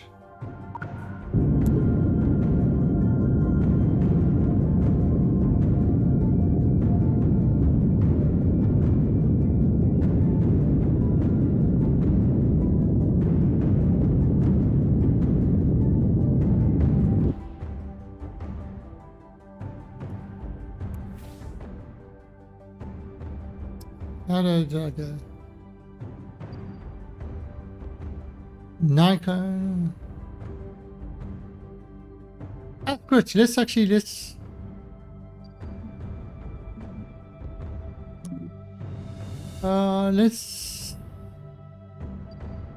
land over here. Right, so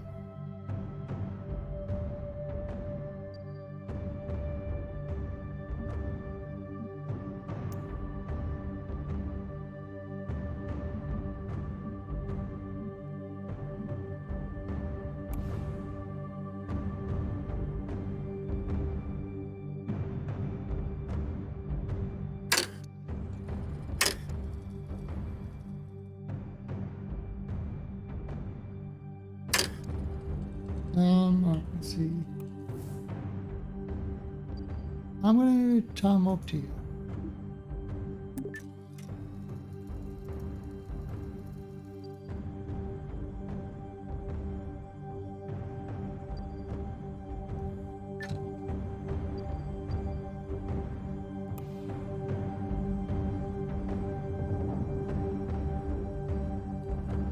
I think last time we landed, the last time we did it, we landed in there. So I'm going to try and land on that spot.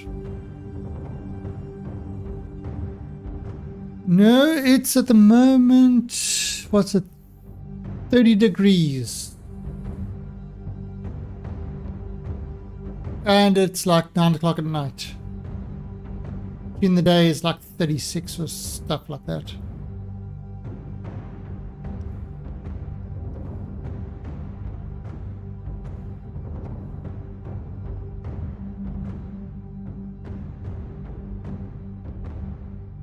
You know something? Mini Roger, I actually did. Oh, sorry. All right, let's go.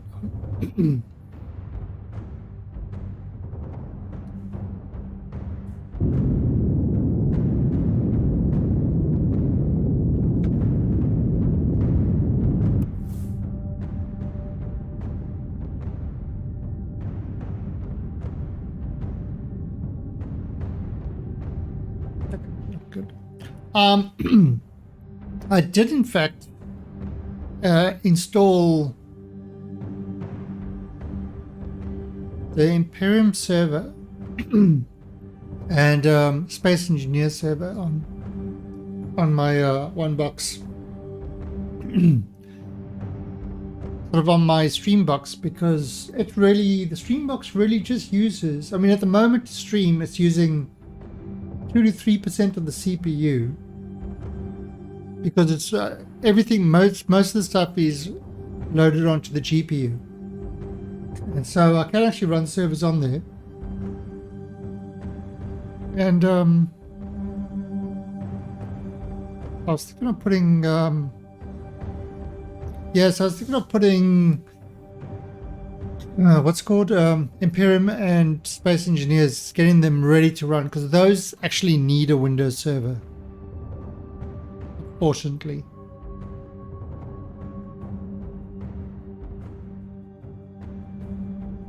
So how high are we? 5 kilometers.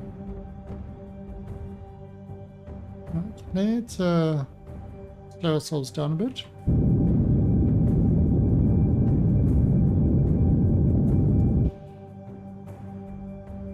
I don't have suicide burn numbers. Again, I miss my engineer. I'm sure somebody's already put a mod to do the same thing.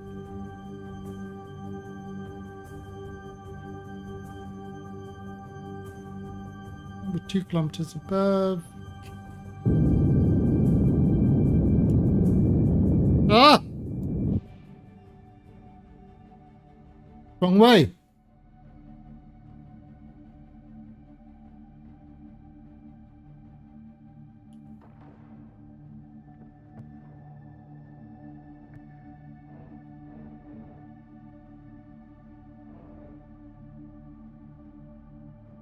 How much have I finished project this game?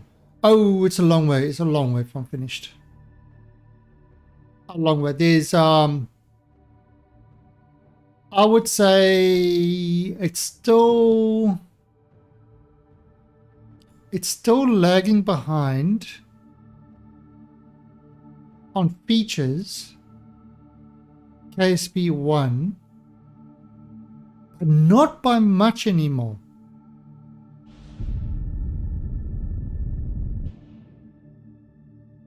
WTV, we've got 500. The patch actually added a lot.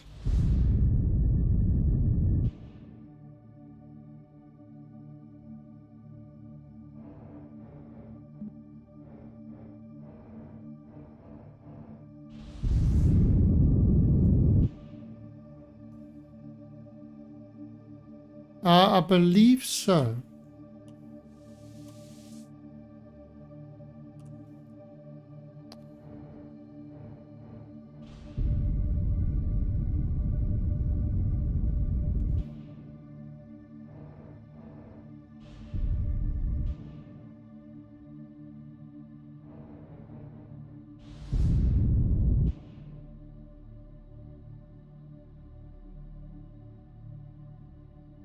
What's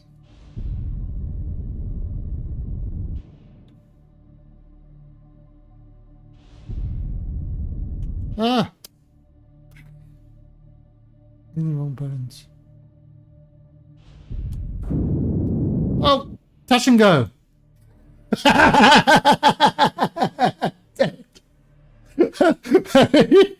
Okay.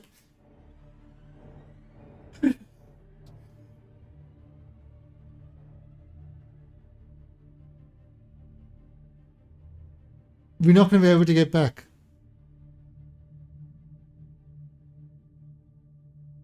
All right, perfect. Time for a rescue mission.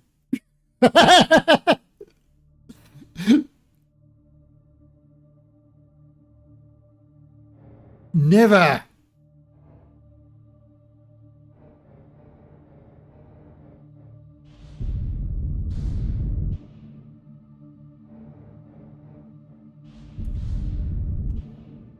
No, hitting the right keys is...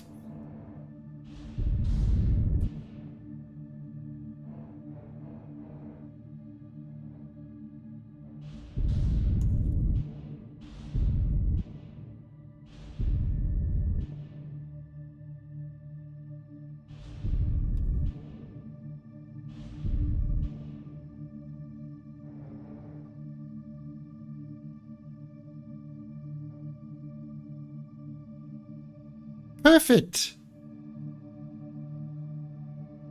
Perfect landing.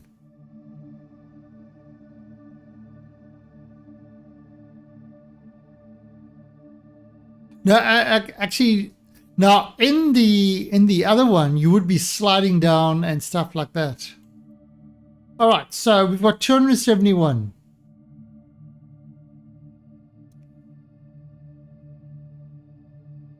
I don't think we're going to be able to... I think we need at least 500 to get back to orbit.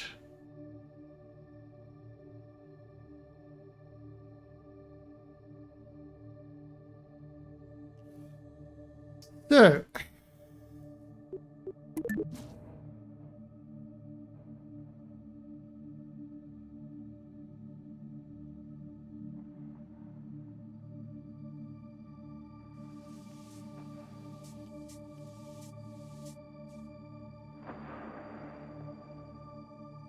All right, so Valentina.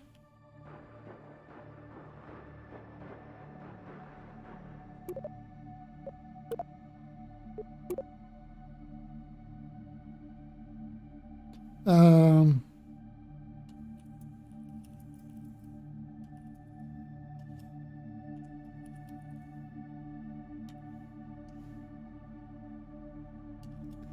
ugh.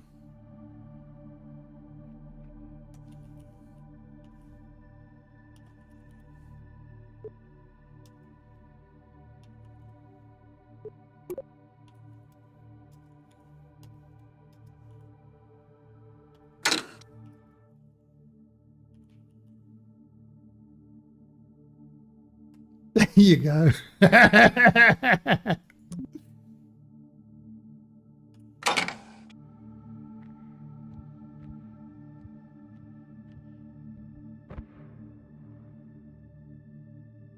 Actually, with the for Hara, it's Hara's had Mother's Day.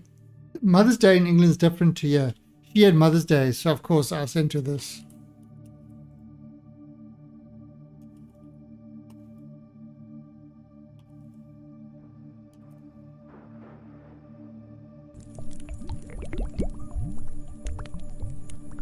Where's my sandwich?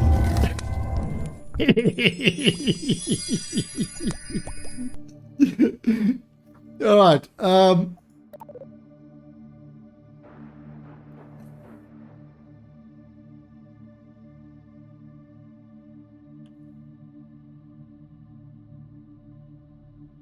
Yeah, that's actually that's the emote I made for her. I've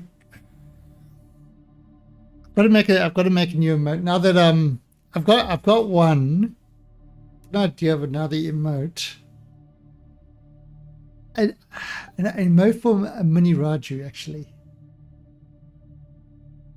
We'll have to do it on a. Yes, I'm gonna have to get my Blender. I haven't touched Blender actually since the move. Or actually since before the move because it just became hard to do all the stuff, but I need to start making the stuff again. Mini Raju, I have an emote planned for you. A Mini Raju emote.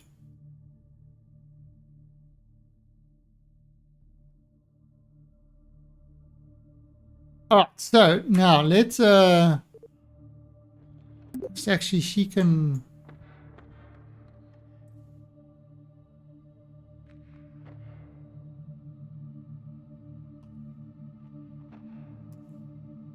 huh?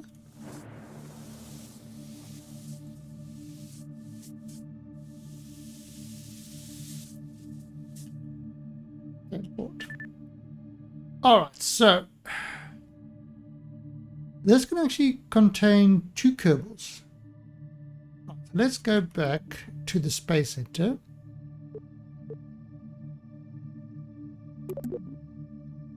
We don't need no letters.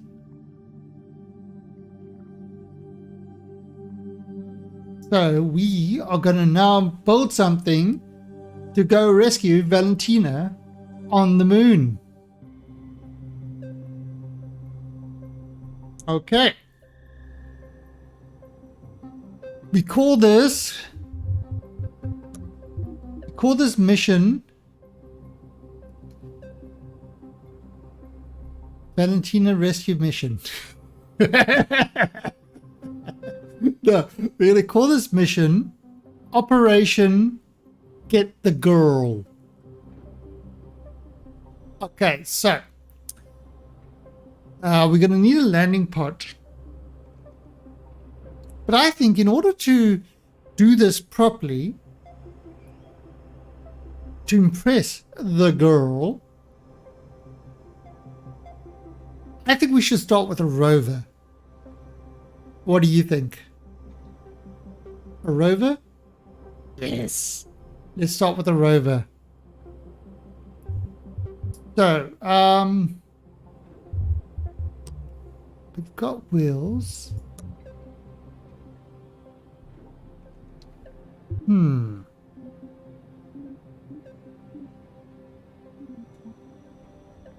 Grumble seat.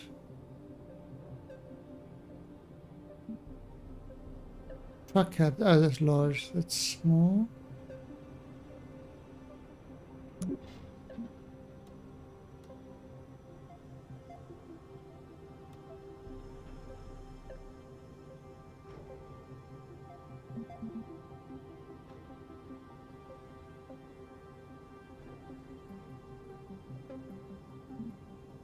Okay.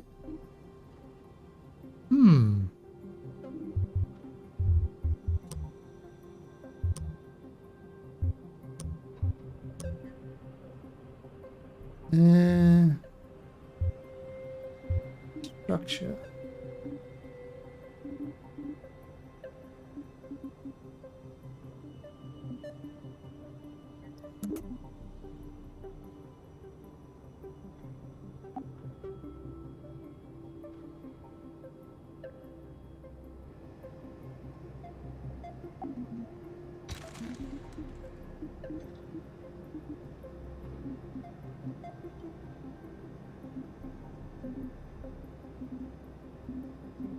Hmm.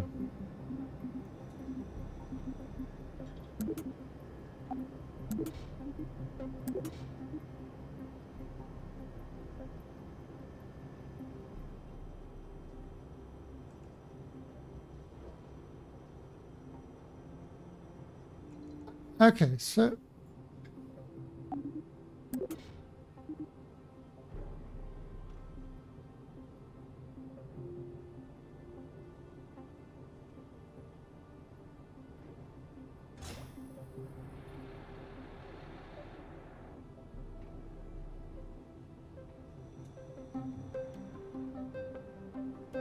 oh,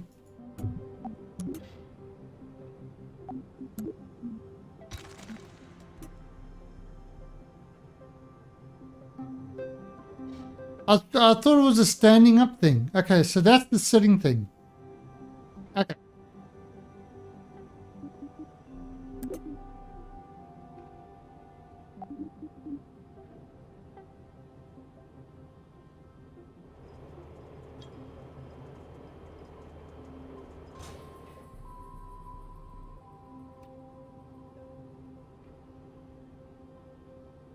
Oh, hush. Hush your jibber jabber.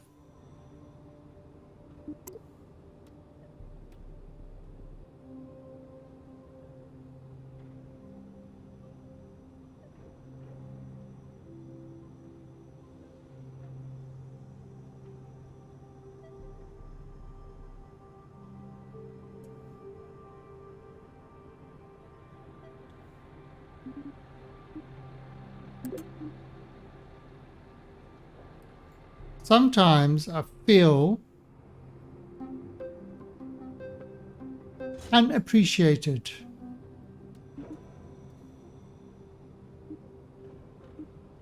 Huh? What's the difference between these two? Oh, that's a big one.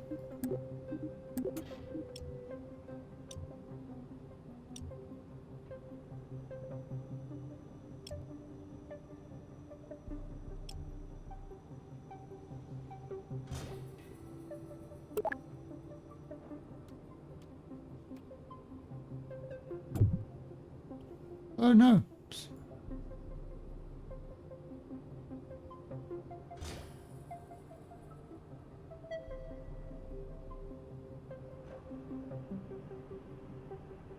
It says on the label what size. Yeah, I know. No, but that says extra small. That says extra small. But that extra small is a lot. They both look like squares, but that extra small is not extra small.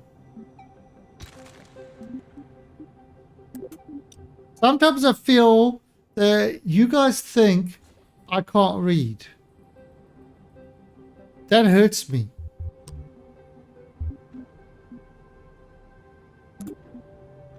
Oh, that's small.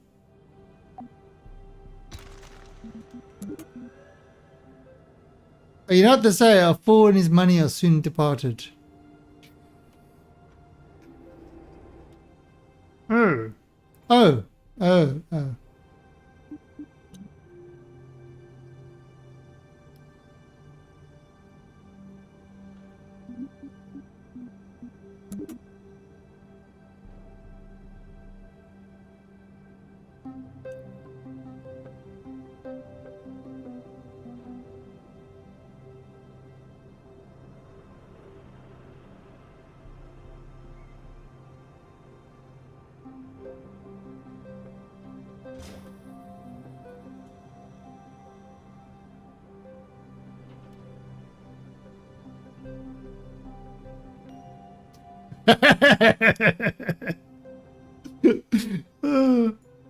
Oh, wait.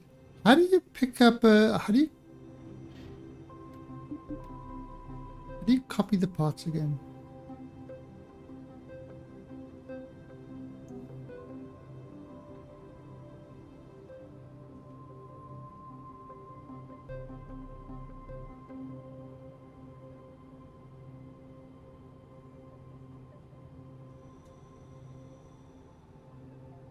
Oh, don't worry. I'll pretend to. Okay. So, guys.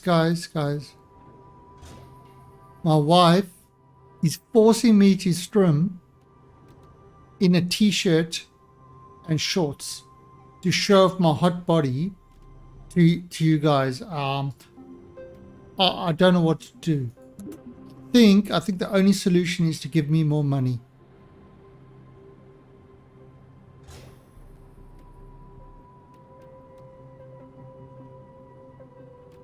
A potato head.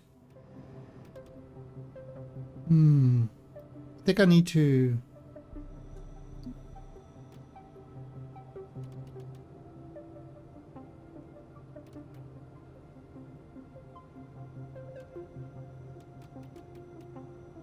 It's a short bus rover. It's a short bus rover.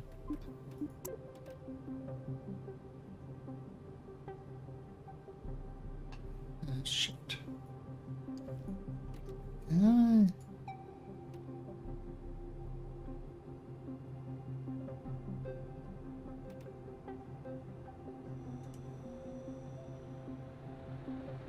Oi.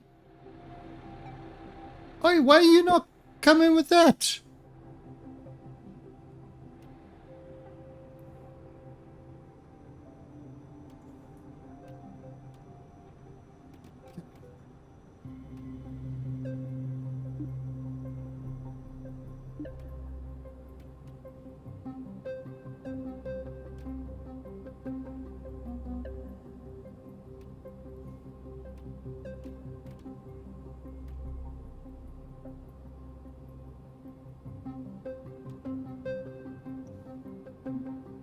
Right.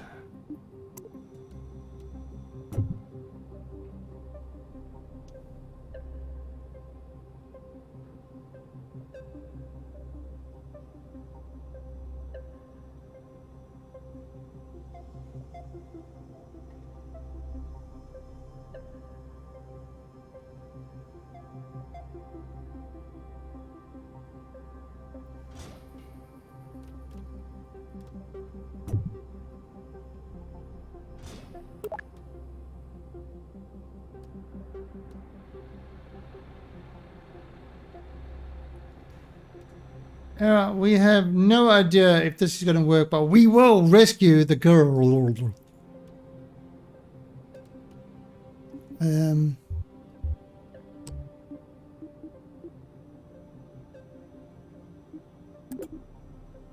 That's a small battery. This rover is tiny.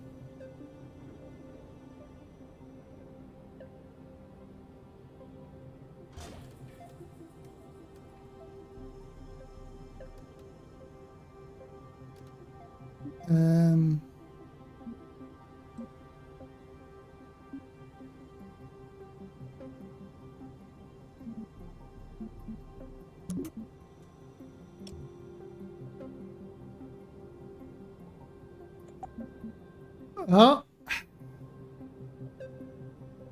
what's better?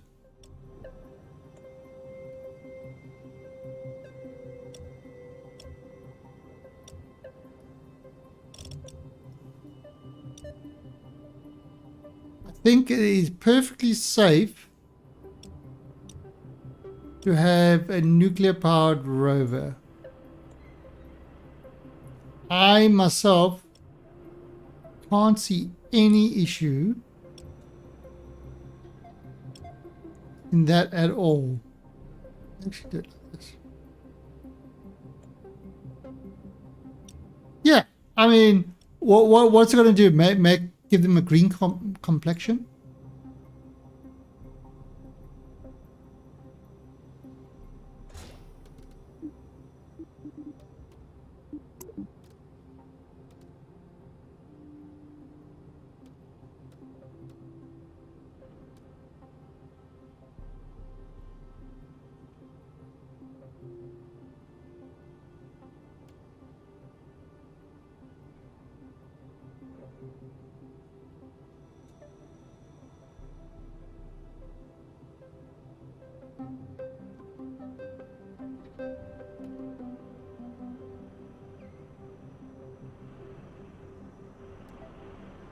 Right.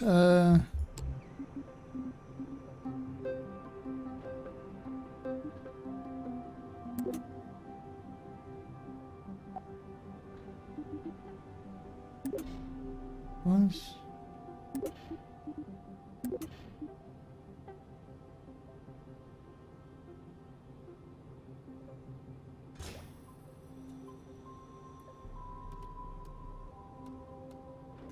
These lights. Right now, I'm actually going to have to do second seat.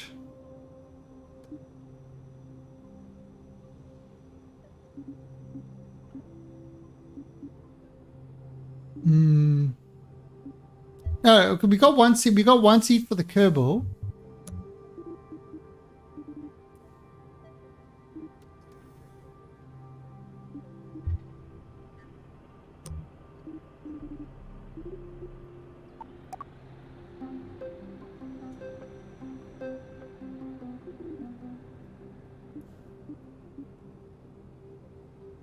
Okay, so we don't have a passenger seat.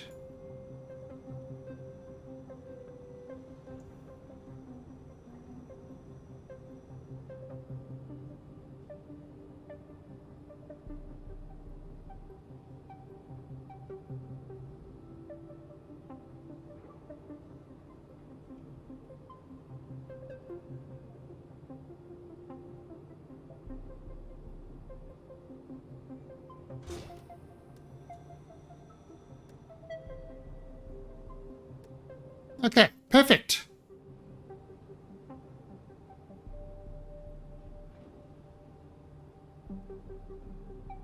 Yeah, but we don't want to sit inside.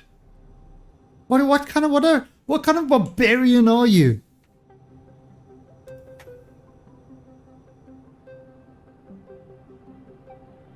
Sit inside a rover.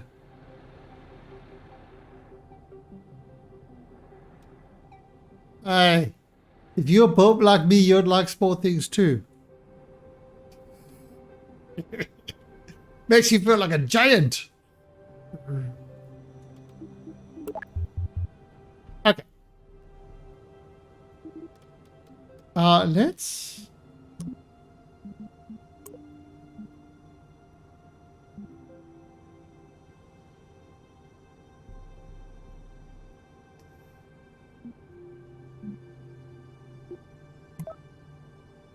Okay. Jebediah. All right. Let's see. Let's see if we can. If this actually works.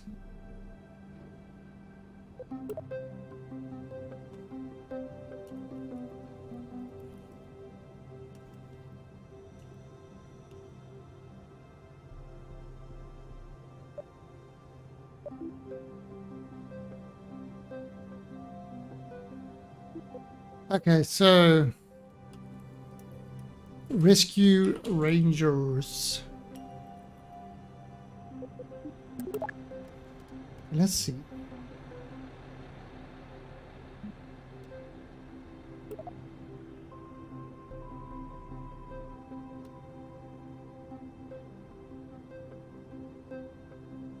Invert motor. Ah.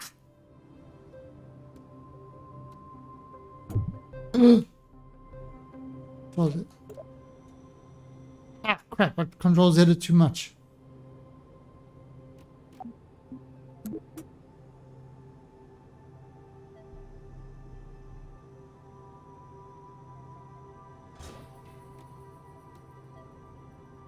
Nope.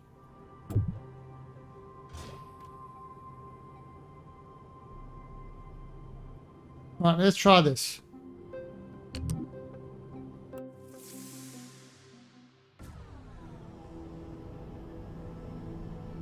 Okay, these lights. Oh, what?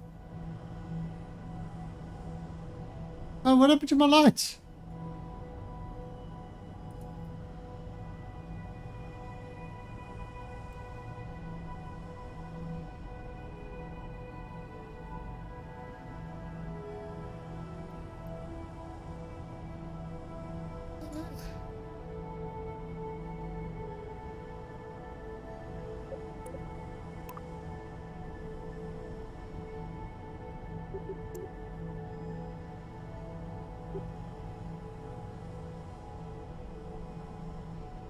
Right, so let's just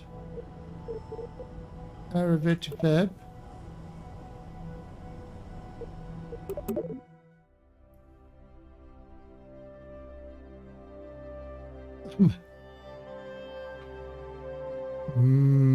Cheddar. Sounds delicious. Oh, there's the lights. Oh, no, they're not. There's give me lights. Should we use big lights? Narrow beam spotlight.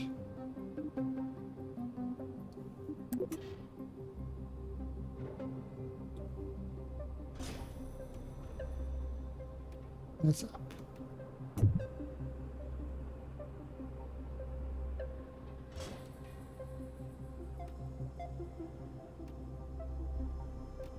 Alright, so can I...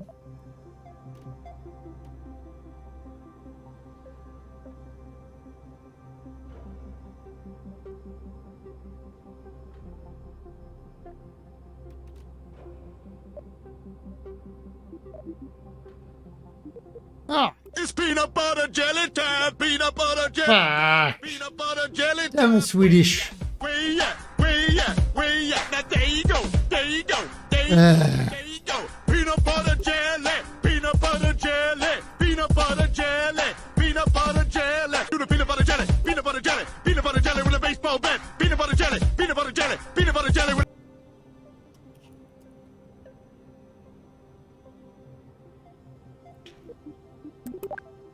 Oh, I forgot about the Koopa. I forgot about Koopas.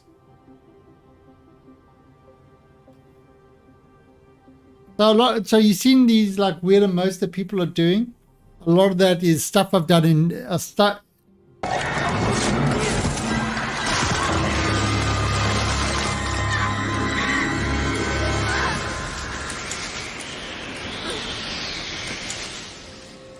You chose But poorly.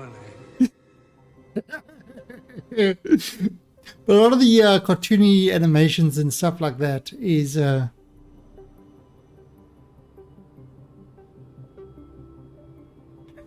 it's you know like the Koopa and the banana one and the grapes and all that sort of stuff I'll be doing in Blender. It's been too much fun. All right, so let's see how this works.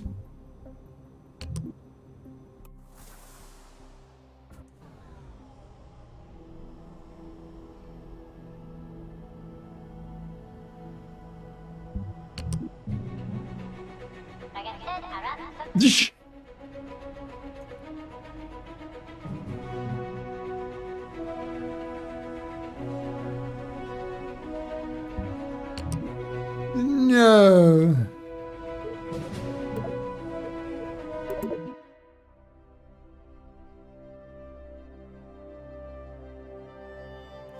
Not supposed to do that.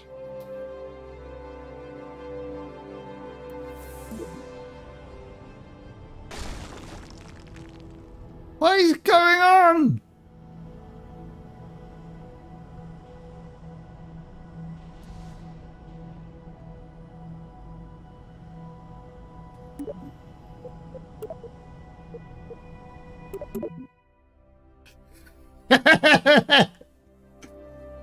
You told me nothing.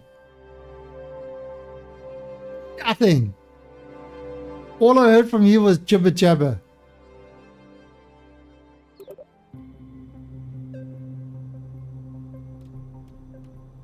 Okay, wait. Center of mass.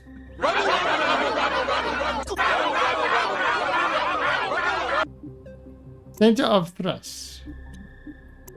Lift center. Okay, so the center of mass is right in the center. Thank you, Love Eyes. Alright, so I mean, inverting the motor back to...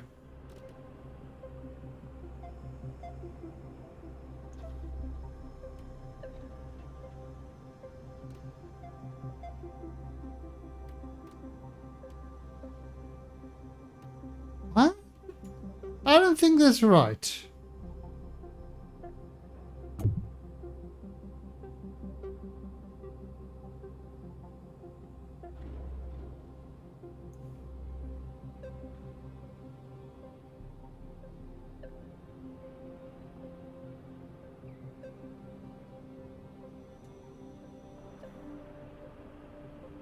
No, that doesn't...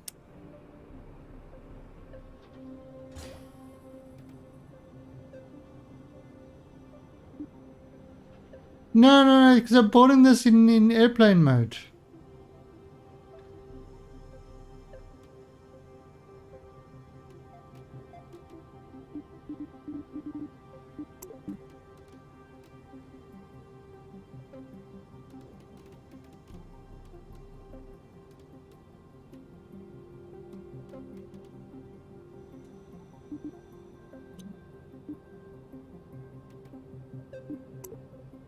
Uh...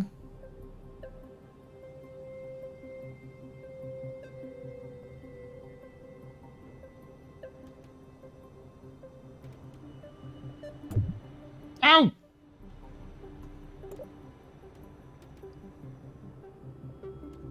Okay, so we turn off the invert motors.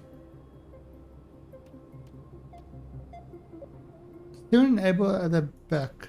Turn the steering off. There's no inverting or anything like that.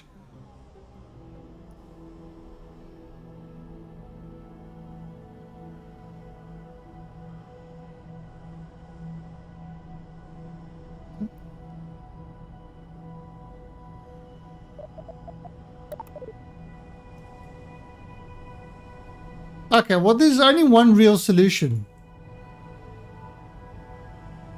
There isn't smaller wheels.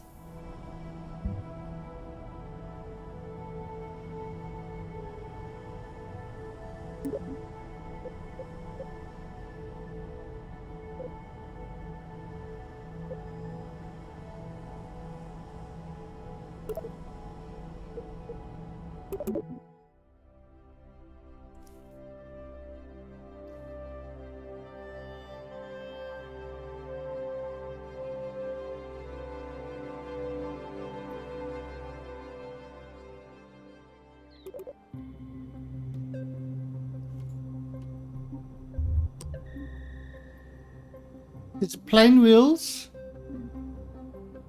These are like extra small wheels.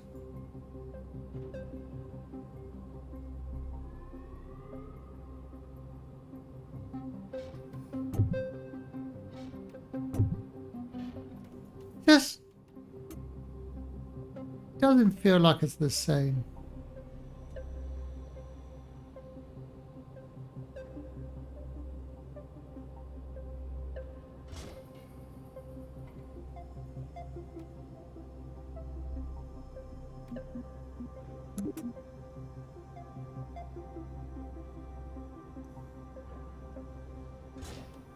I mean, look at that rover. It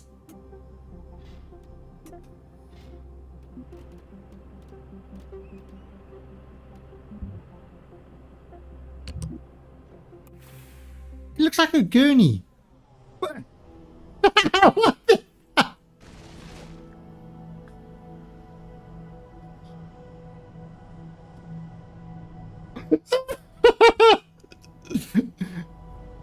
um,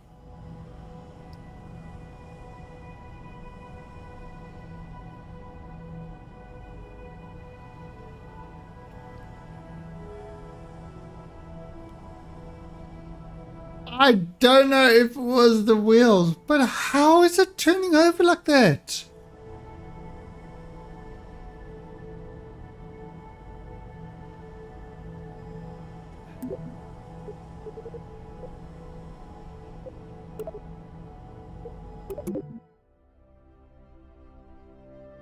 Maybe I've stumbled across. I don't know. Hey, excuse me. My designs are awesome. Okay. Look at these real wheels.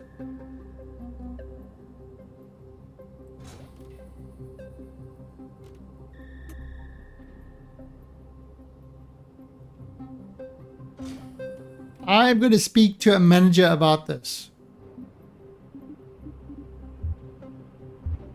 I wonder.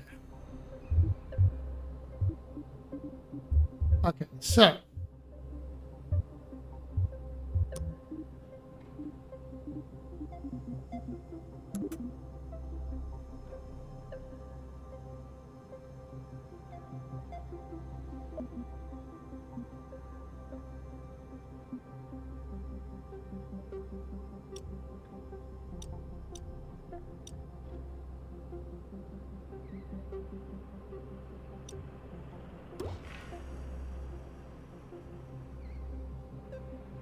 Okay, that might be a little bit uncomfortable.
What the?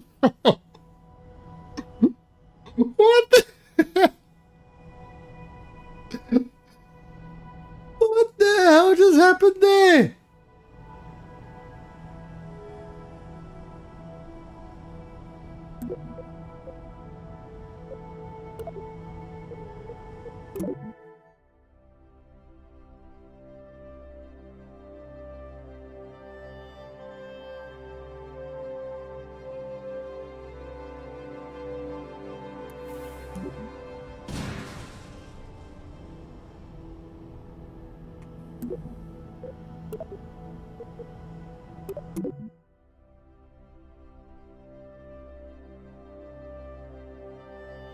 Well, when you have issues, there's only one thing that you need to do. It's vitally important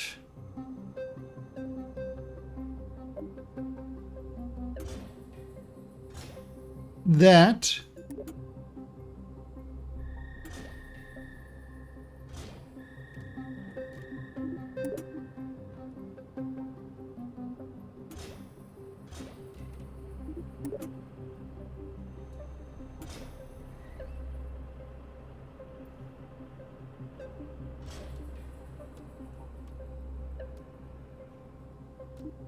you strut your stuff.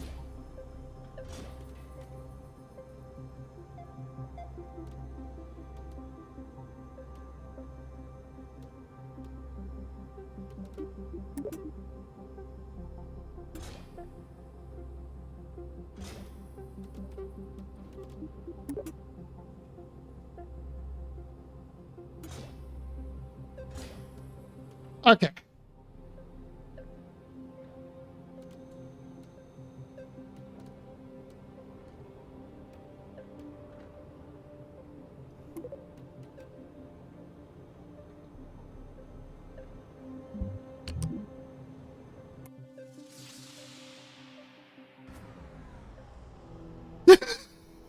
What the? Come on.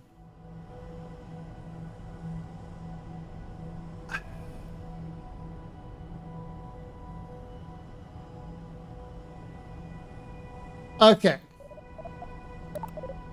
I am going to, unfortunately, give up on the rover idea.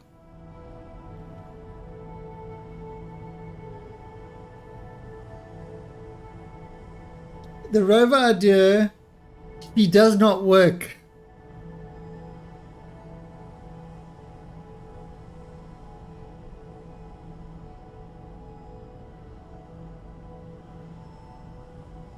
Why is everything falling off? Yes! I am a genius!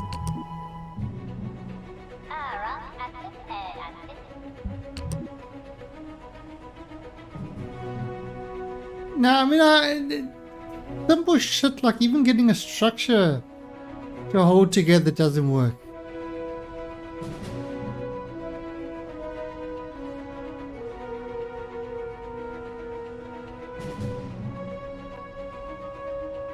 Alright, so key is broken.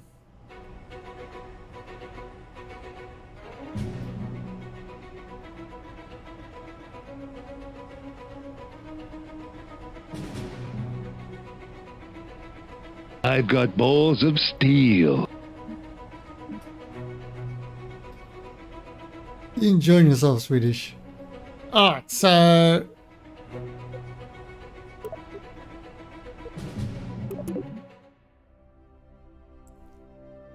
right, so my idea of picking up the lady in a car, it's not gonna work.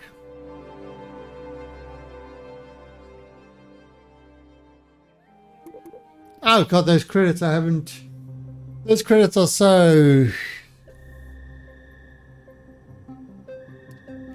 Okay, so new.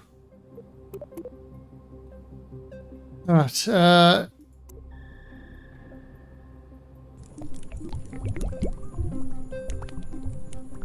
Where's my sandwich?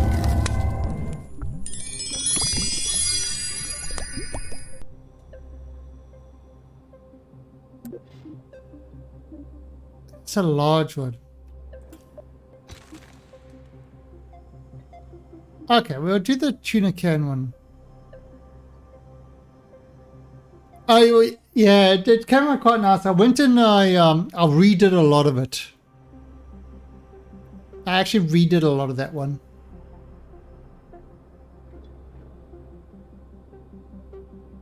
Should we make a...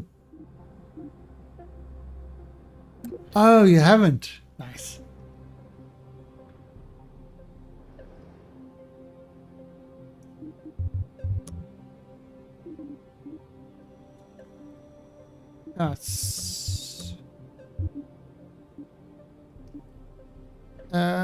Let's see. This is a large. Yeah, we decided to go large.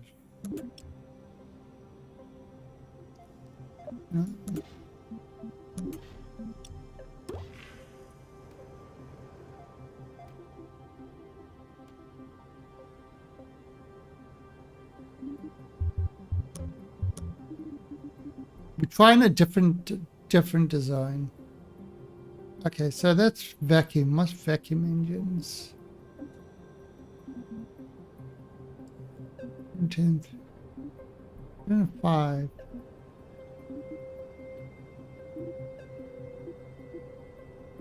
Maybe.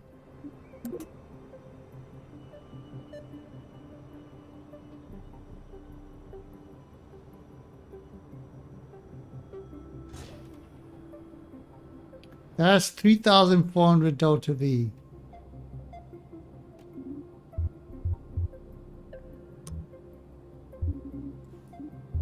Yeah. Cost is not a factor.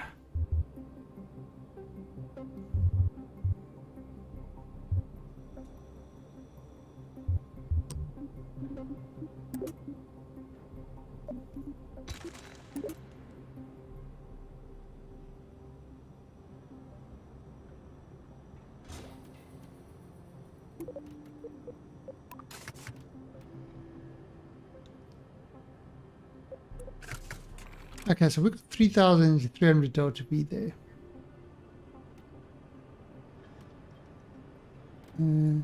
This.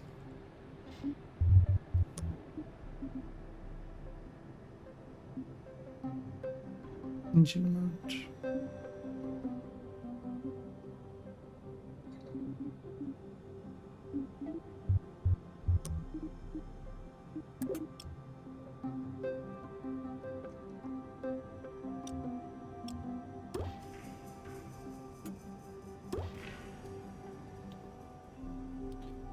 All right, and parachutes.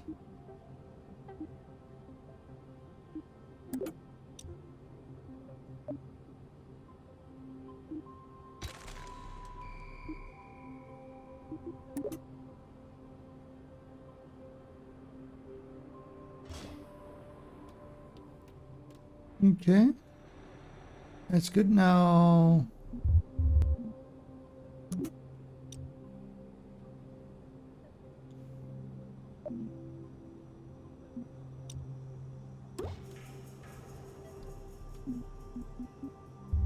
Battery power.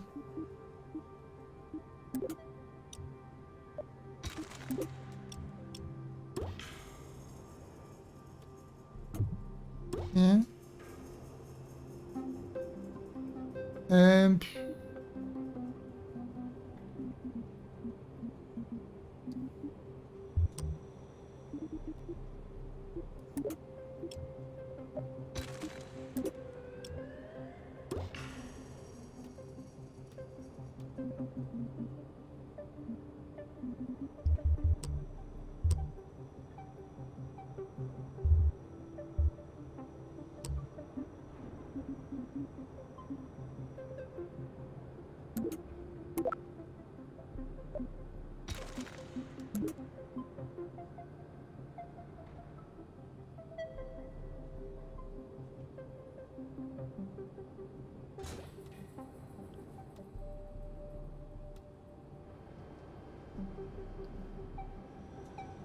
Okay. Hmm.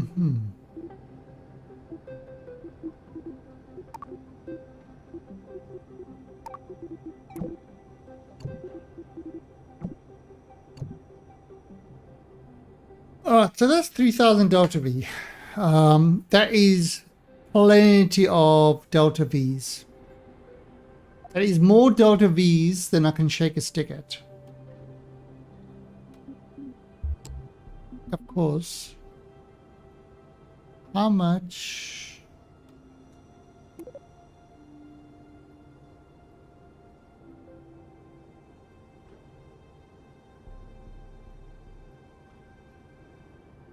Got 0.3 tons of mana repellent. So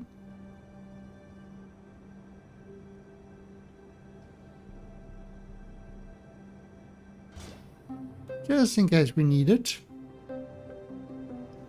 I need all the delta Vs. In fact, they call my love of delta Vs V rising. Look at me. Apparently they're working on a patch for V rising to enable double story houses and stuff like that. I should start up that, get the server running again for that one.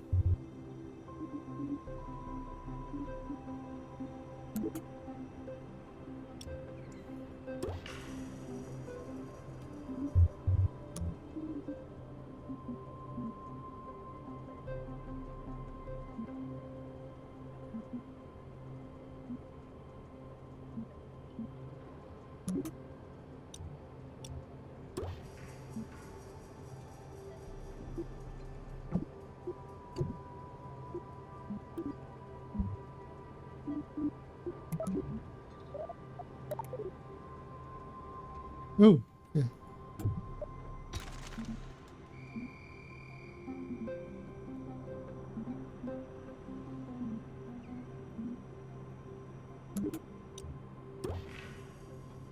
One point. Yeah, I don't know how much. If if this is the first stage, or hey, on ice.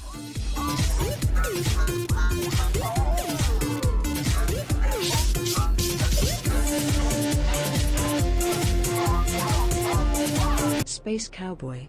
3 months to go. Then no sub for you. 3 months, eh? Wow, that's 310.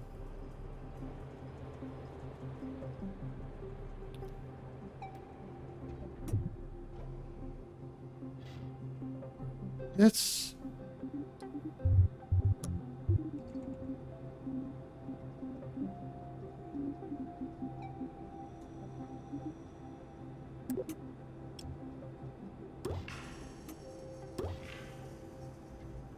yeah, that's 1.8. That's 6,600.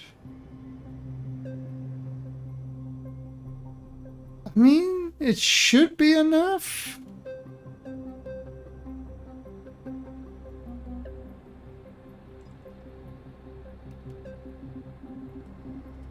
However, when is enough really enough? We are going on a rescue mission. So what exactly is enough?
I don't think enough.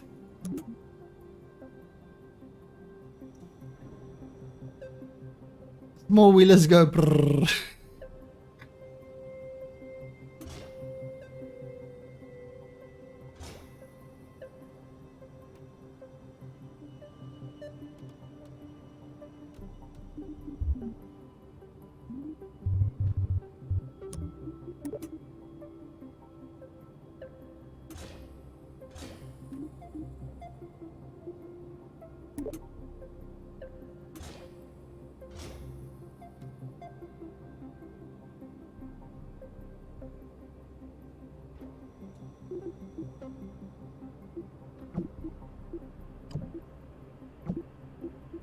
I didn't move this whole stage.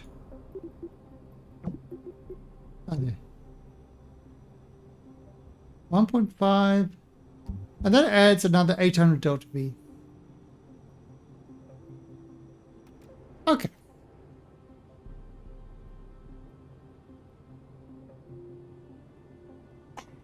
Let's do this.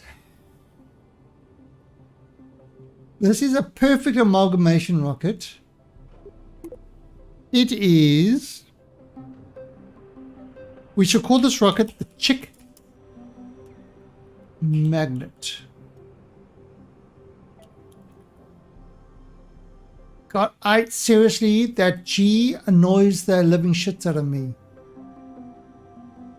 G's need to do the thing below the line. I hate that font. I hate it, hate it, hate it.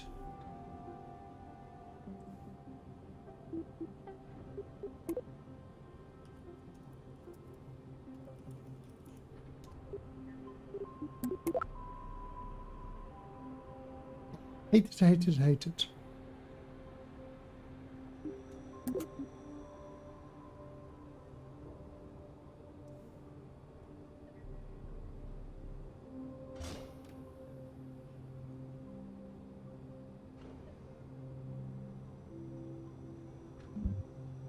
Right, let's see how this thing works. Well, we got those should be attached to that one. Then we got those. We got that. Okay. Actually,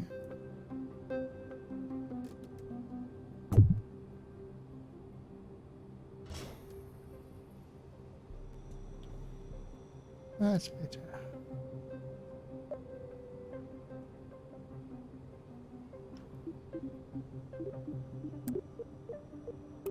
Right. Let's go to the moon. Not because it is easy,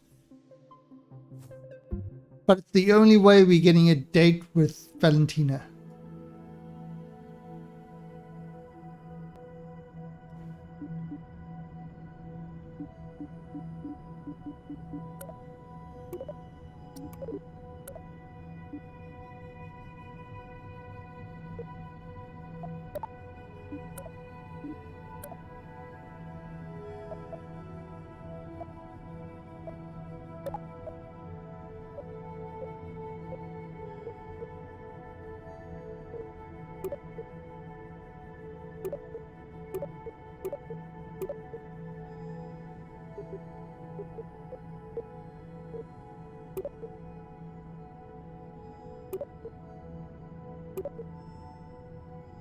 Okay. So, who's our pilot? Jebediah. Art.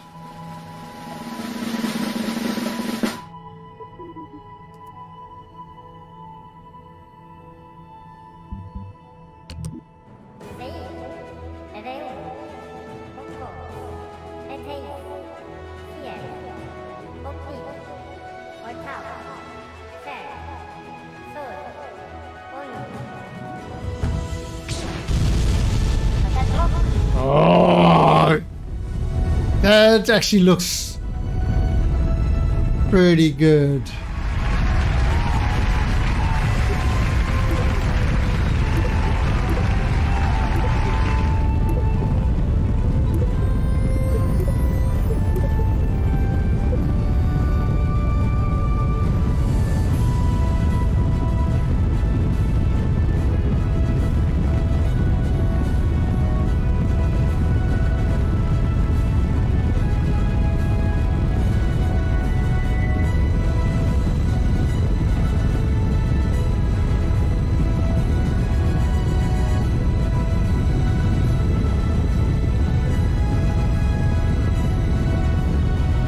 Oh, overcorrection.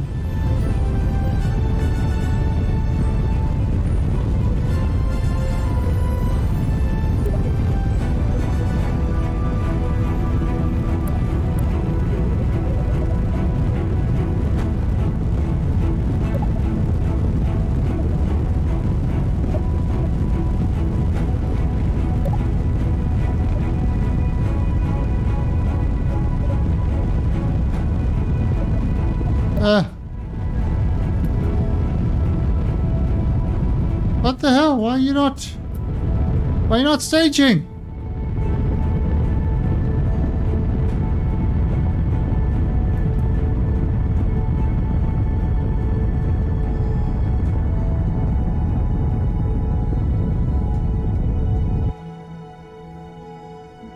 Okay, stage.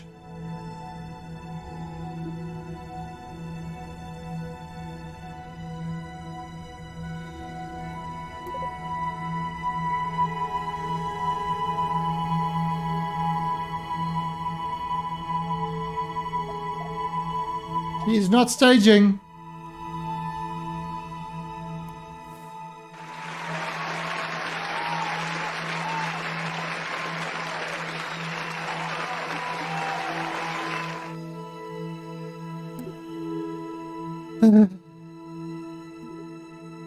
Why do I always get saddled with a peanut gallery?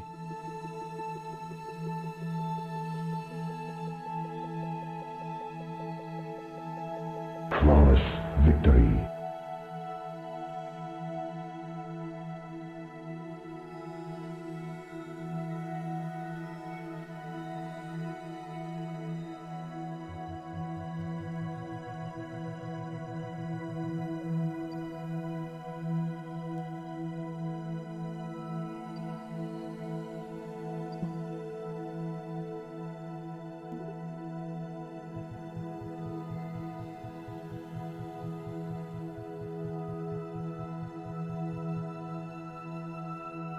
Oh, that's good enough.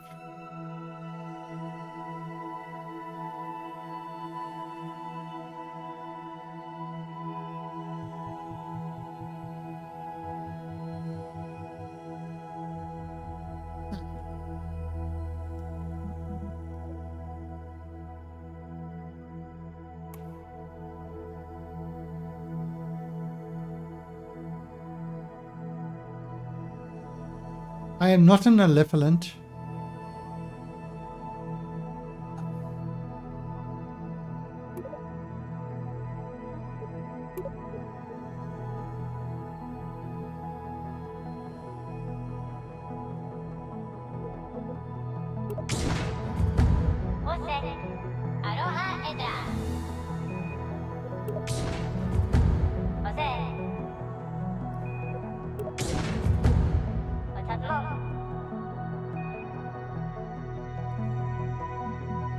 Okay. Hey, what's Swedish? It's Swedish gifted the letter.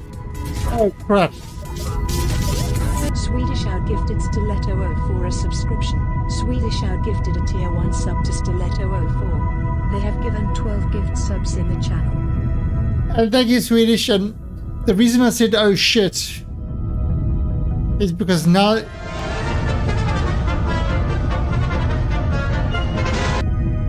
that's why I said oh shit. It's gonna be so much more abuse. I knew that was coming.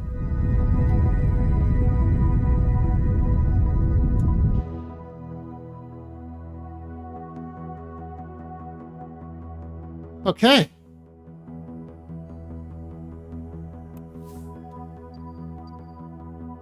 Well,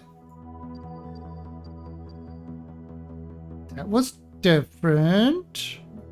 But we are in orbit. 91 by 232. Oh, because we calculated before, it didn't adjust when we lost the extra weight. Okay, that's actually interesting.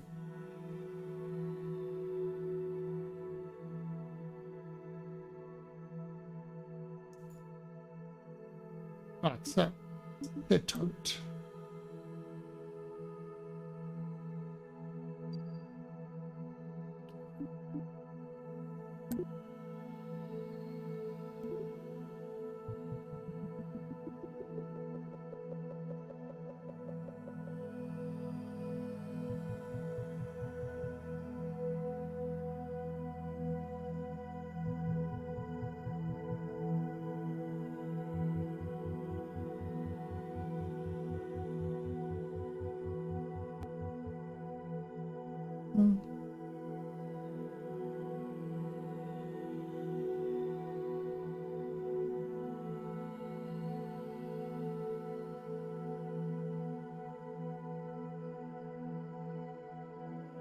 Okay.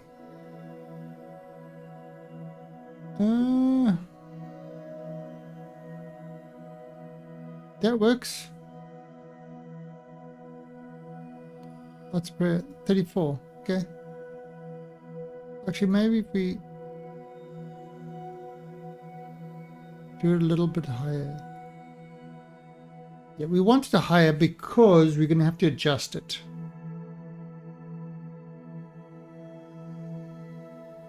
Okay, 750. I've only got 114 left in the stage.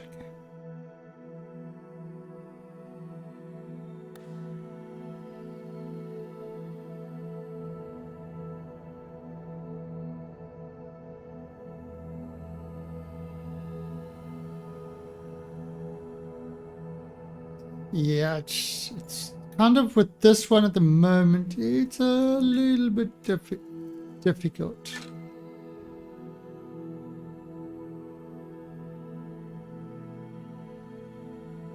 But as you can see, it is definitely running better than it was before.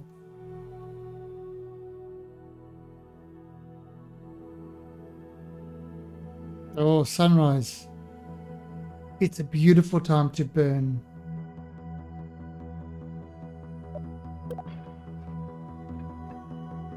Capture the sun. Capture the sun.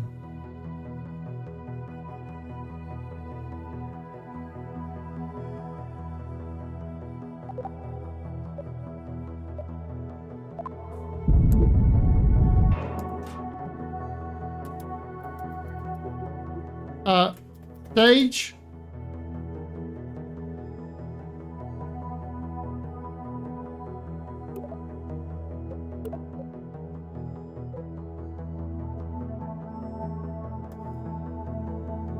Come on.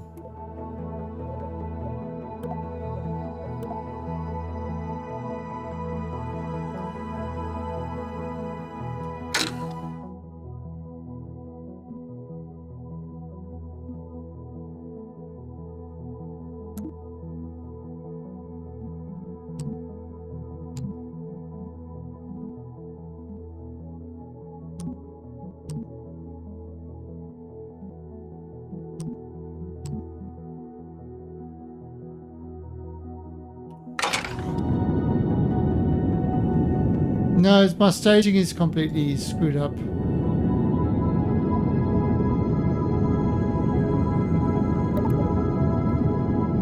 Yeah, my staging is completely screwed up, so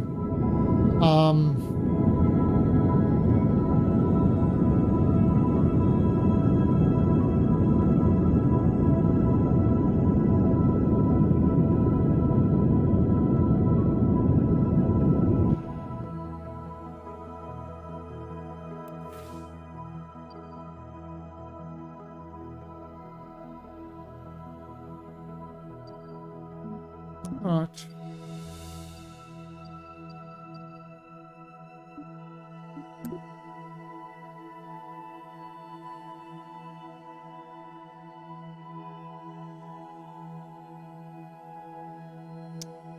Go away, you stupid mozzie.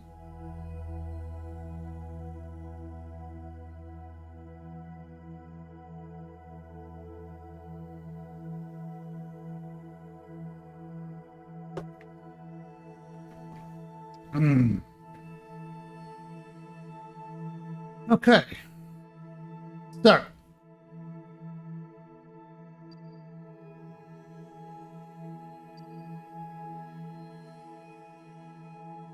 Yeah, I think we'll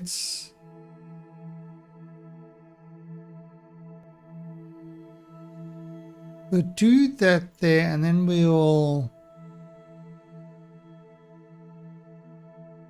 I think we'll just get into orbit high up, because then we can easily adjust.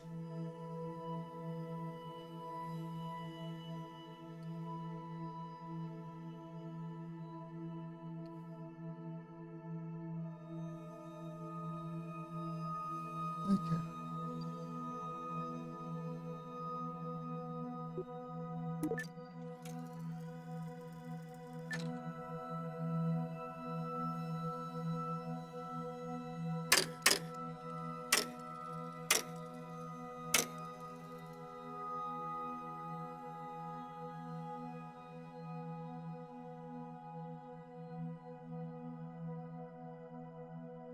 Yeah, it's kind of That was annoying that my staging is completely messed up. And I'm getting the whole... So yeah, this game is still filled with many wonderful bugs. More bugs than you find in Starship Troopers.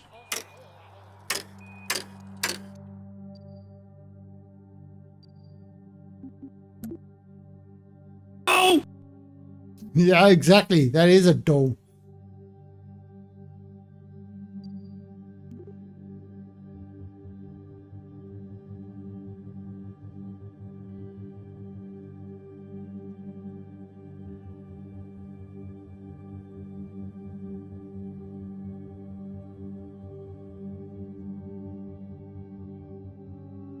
All right, so that's 191.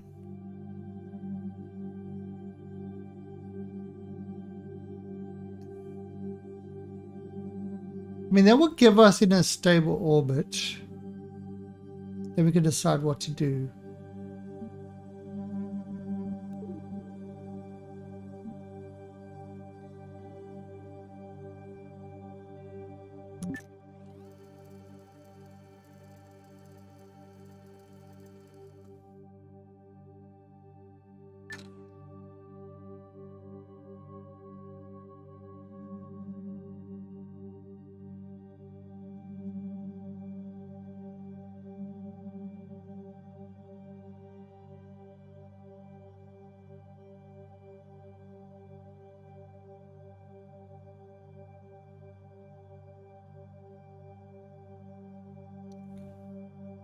Seriously, this Mozzie is cruising for squashing. We do have these electric bats.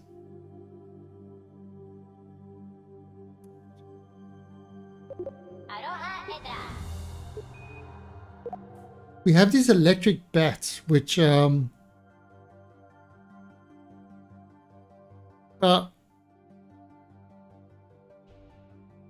let's put it this way. You wave your bat, and mozzies go, they pop. He electrocutes them. Problem is, I've got Cool Cat sleeping over here, and he doesn't like those bats, those electric bats. One of them was in the wall charging, and when he was like walking past it, he like walks all the way around. He won't go near it. When I came here earlier to clean up a few, and he saw the bat, his like eyes really big. Cool Cat doesn't like them, but oh, he's lying on his back with his feet in the air. He's so cute. So Cool Cat, he likes to be with me in the air-conditioned room. The other one, Kiki, is she's sleeping outside in the heat. She enjoys that.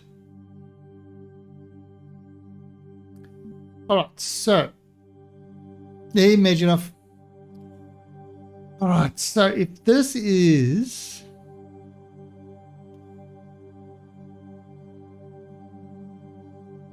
And where is...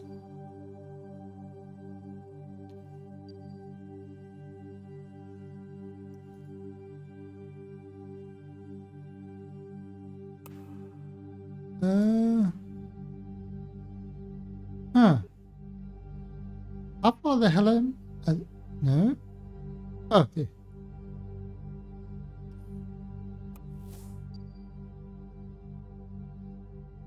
Okay, how did... Moon trip. Set target.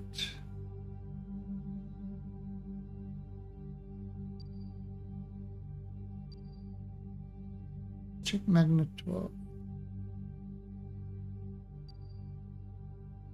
Alright, so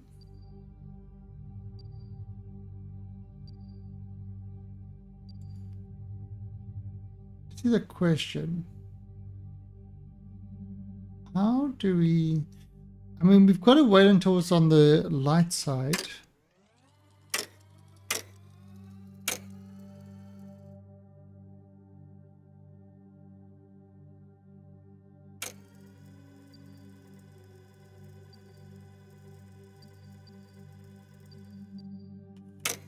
Okay.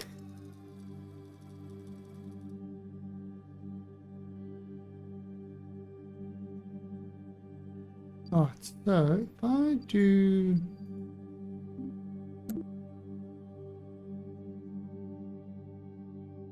Oh my god! They killed Kitty! You bastard! Yeah, so Capping, that's one of the things I do. That's pretty much the only thing I do for the subs. I do nothing else. They don't deserve it. The sound is available to anyone, but for the subs they get to do the video emotes. But honestly, they don't deserve it.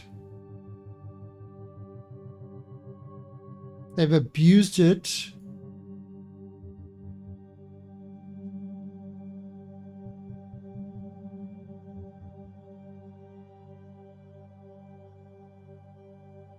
Okay,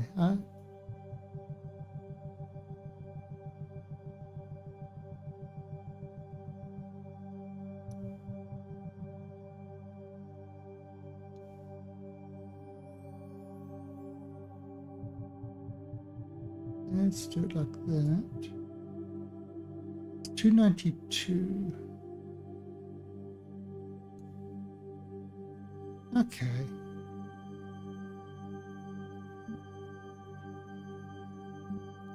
Let me see.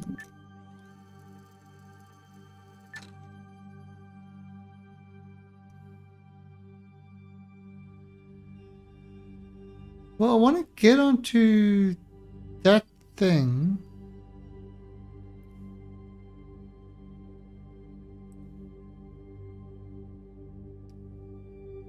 You're right, I don't really need to, because all I can do is I can just bring this down. I'll just do it manually.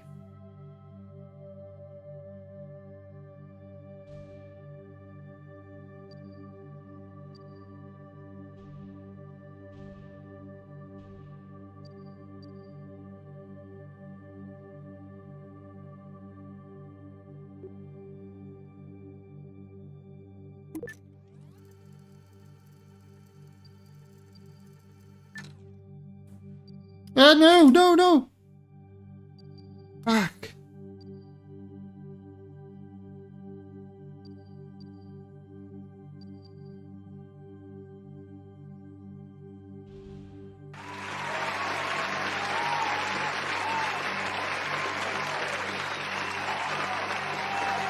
Oh, hush.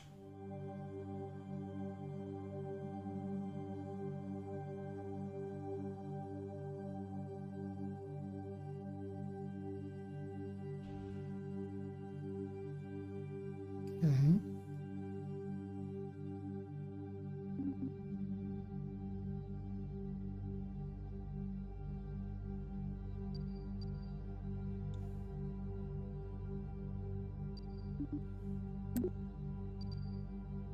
Let's see, I want to...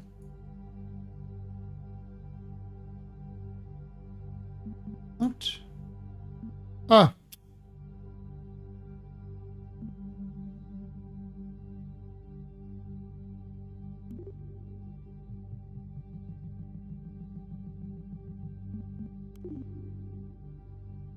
I keep using this as the widget.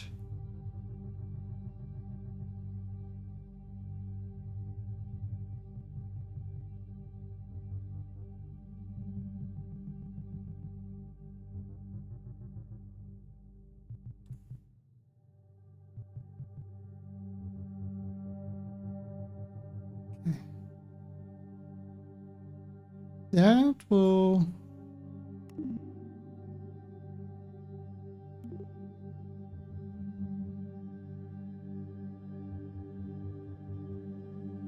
That should set me on the path.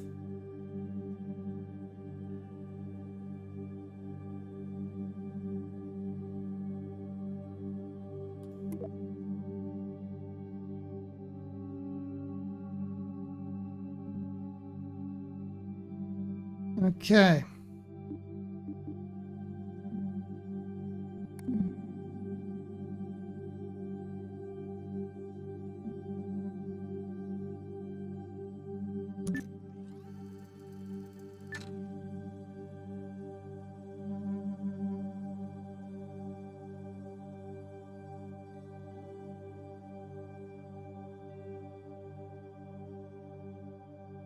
Well, if it does, it's a sexy rescue.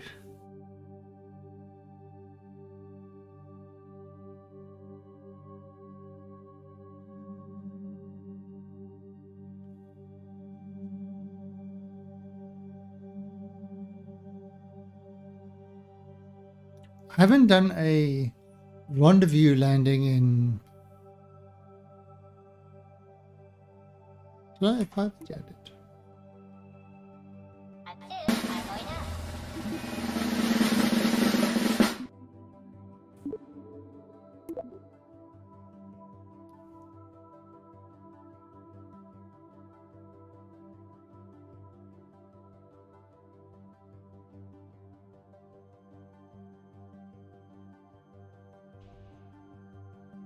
Okay. That... What the hell? That did not...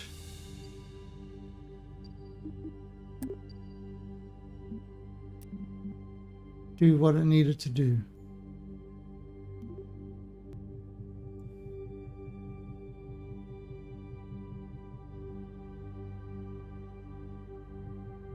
Okay. Yep. That's exactly, but I'm just want to try and make it over.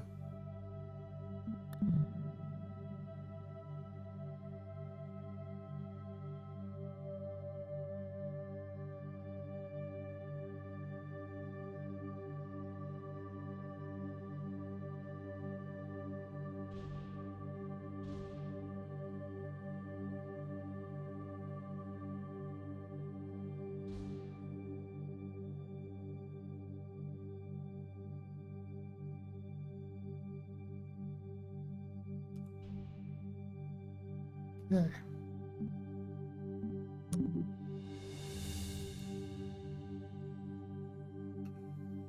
So there's our target. So we pay for the privilege. Oh crap.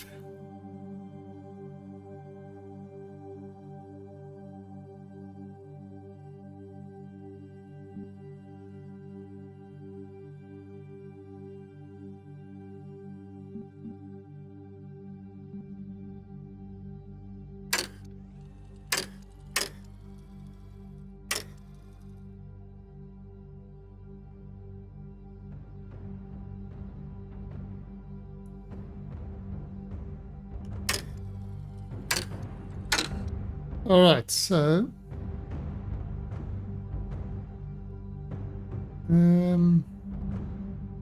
believe we... No, go away. Not that one. Believe we push.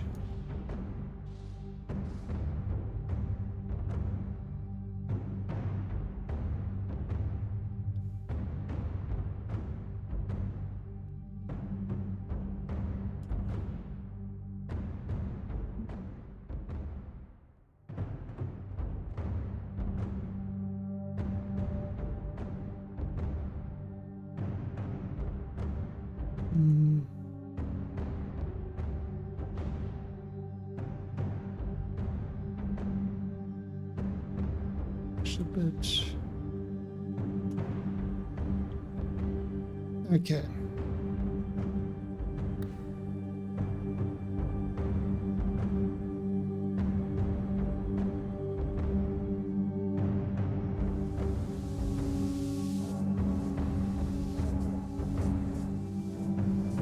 No, no.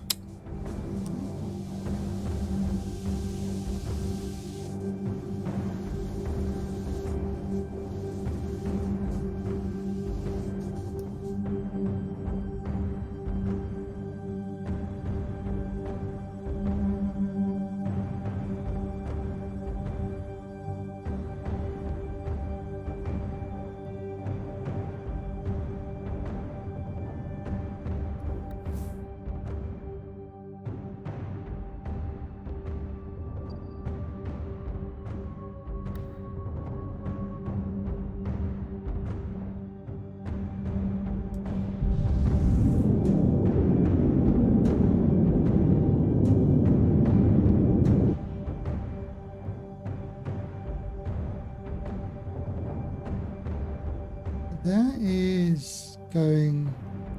Right, now I need to burn up.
Yeah, I'm coming in a bad direction.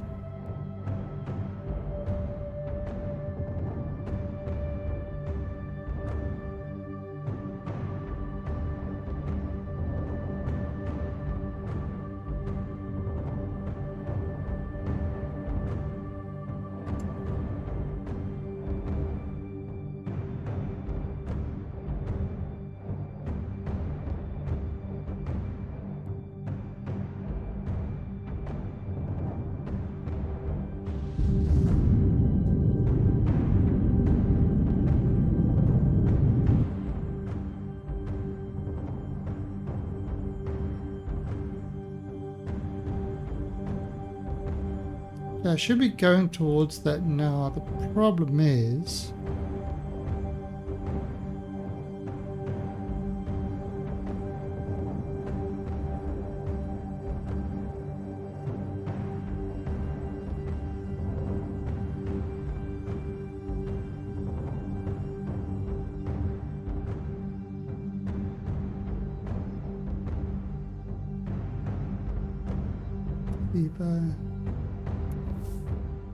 I want to go over that.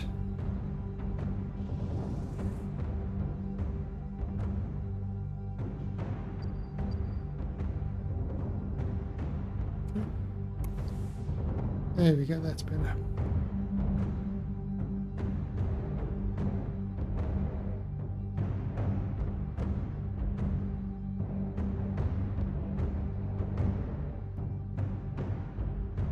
Yeah, you gotta wait till that's near the top.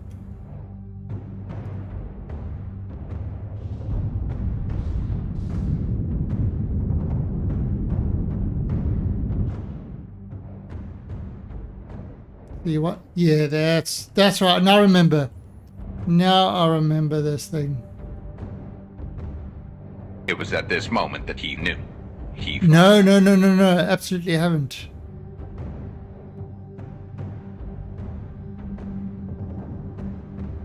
Oh, what? I've only got 477 left. Son of a bitch.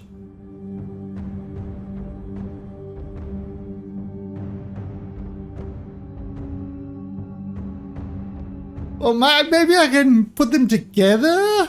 It was at this moment that he knew.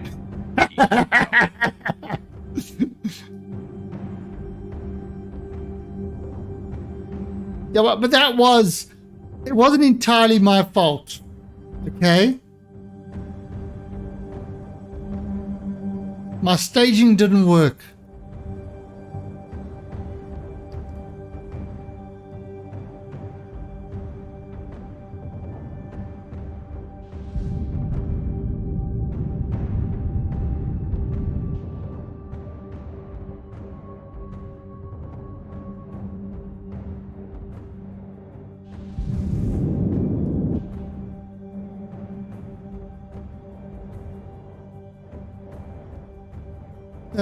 Yeah.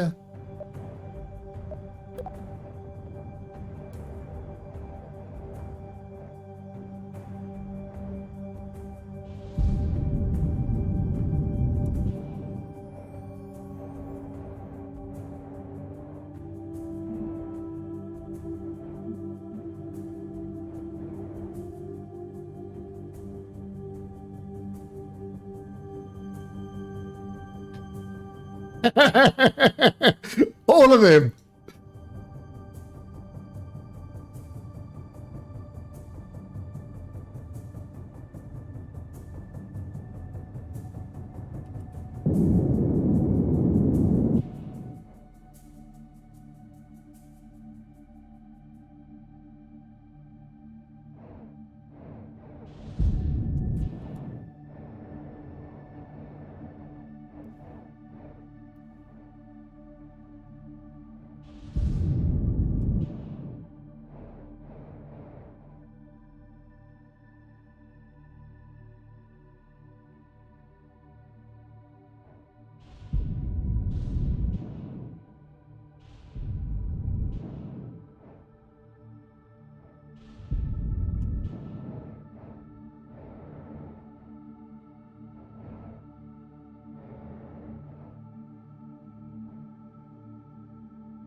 We got 107 Delta V.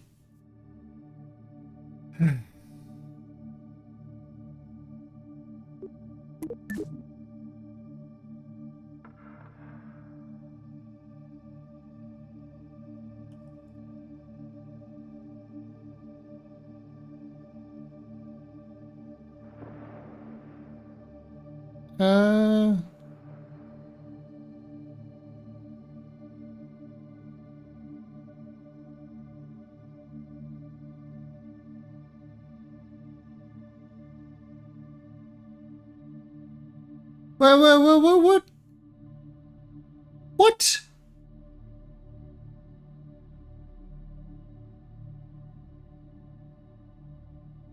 No, I did not land on the wrong spot.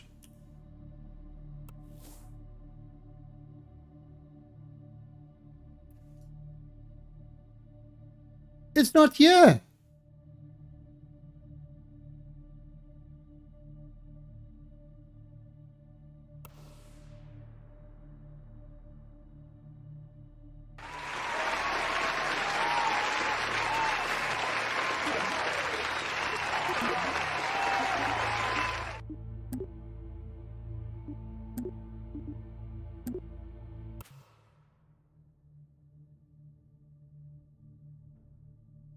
Okay, well that explains it.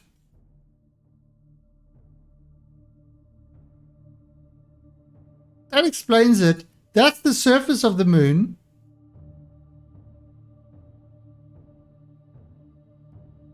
I'm literally on top of it. That was a brilliant rescue mission.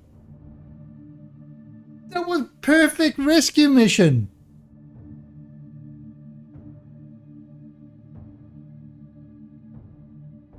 But we need a rescue to rescue the rescue mission. The problem is with the rescue... Damn Vulcans.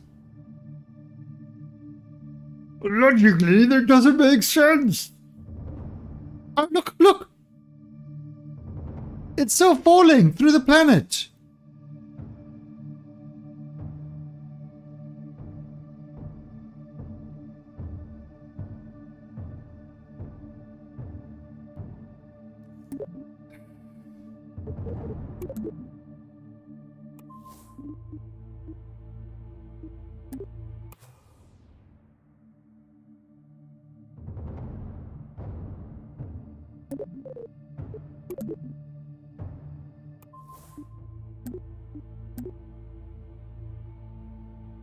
The turbo can't evac the vessel.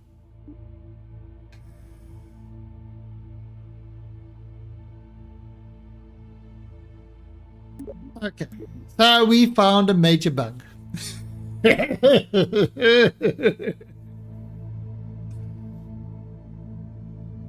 we've run into two big bugs today. The shit just can't stay together with the rovers. And leaving vessels on planets and trying to rescue them causes them to sink into the planet.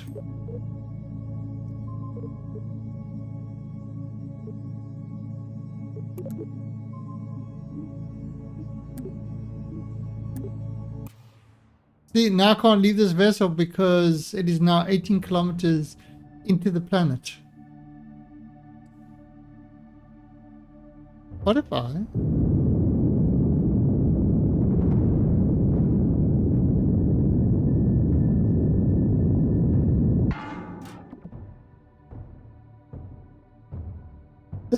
I don't know where to go.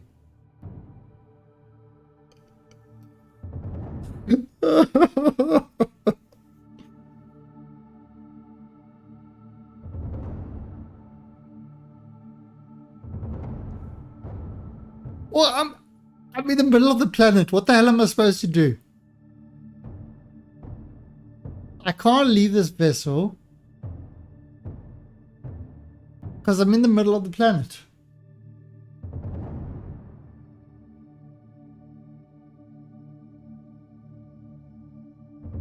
It's actually a space station. The moon is actually a space station. I know this because I played Final Fantasy XIV. And it is inhabited by rabbits. Rabbits control the moon.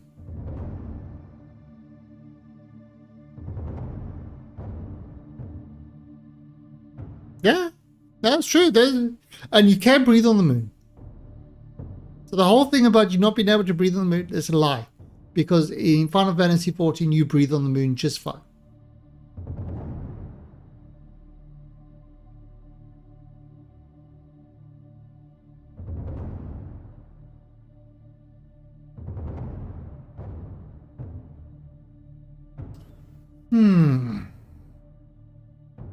I can't leave.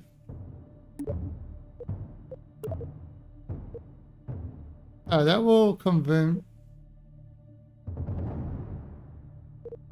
Yeah, I can't leave this vessel at all.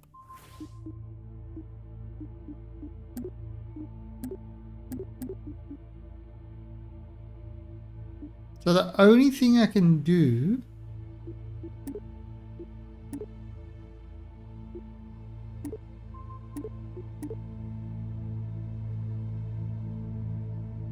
I haven't been to Minmus yet.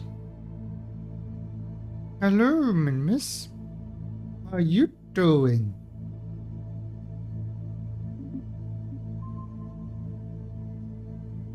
Yeah, I can't select. Yeah, see. So if I try go onto control, Jeb, I can't. I can't control. Oh, but the only one I could control is Moon Trip, which is falling through the moon. Chip and the chip magnet ship. No control. Maybe this is a chick repellent. But I did remember how to accurately land. I landed right on top of that thing. The only problem is it fell through the ground. I think I was about 200 meters from it when I landed.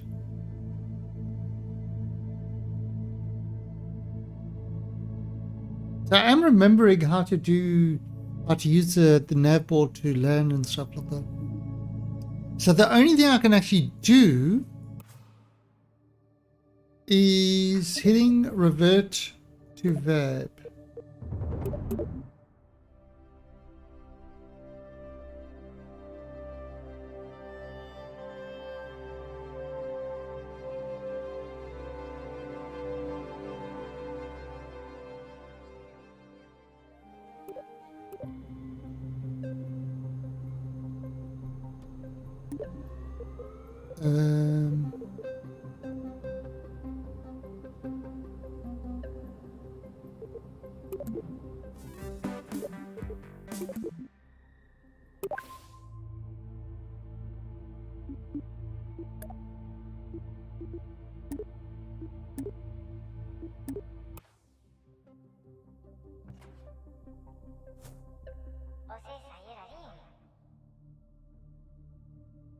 Oh, there you see, as soon as I go to the vessel, it starts falling.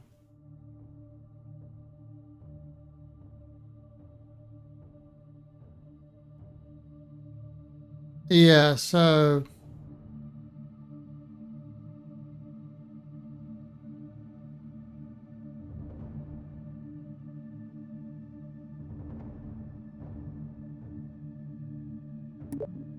yeah, so I would say that the patch that they released was a good start, but it needs a hell of a lot more patches in order to get this playable.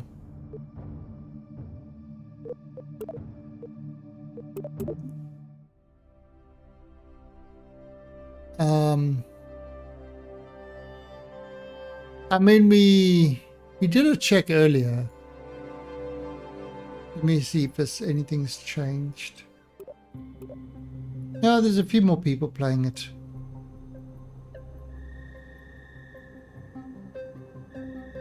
Let's actually look at that in comparison with.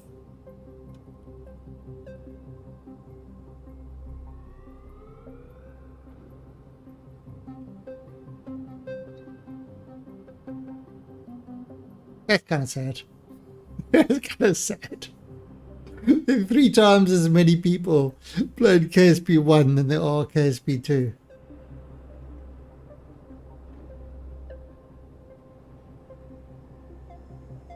Kind of sad, really.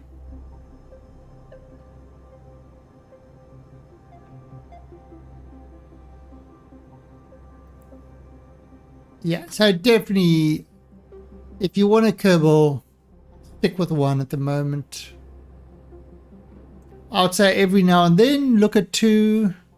I mean, 2 is prettier.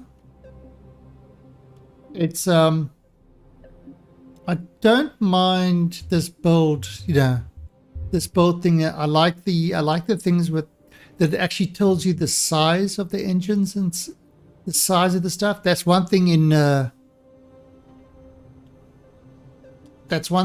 1 that was kind of really annoying. It's just which is the size. So I do like that they've got sort of that sorted out.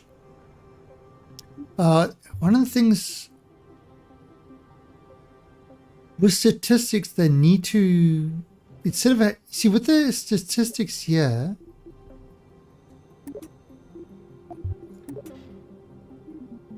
when you mouse over it, in the blurb at the top, it tells you how much crew. You see, this is 4 seats, 5 seat, Mark 1, medium,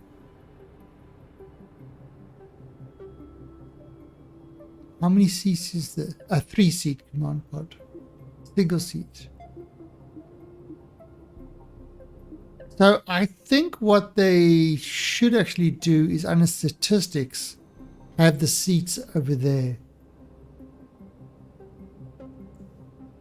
I mean, most of the names, it seems like it's got it in the top name. Yeah, it's got it in the top name. Copilot, Cupola doesn't. I don't know, just for me, it would make more sense to it being under statistics. Because that's where I look to see all the measurements. Just make it more consistent.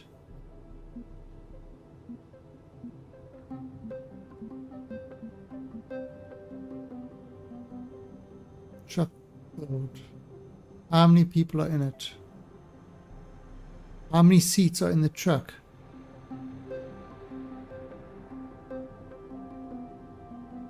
Alright, so yeah, this truck thing, how many people can it fit?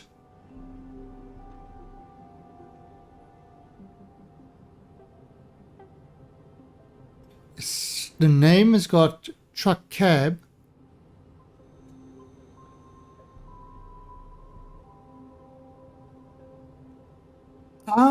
I don't know. I haven't landed on enough planets to really know if that's making a difference.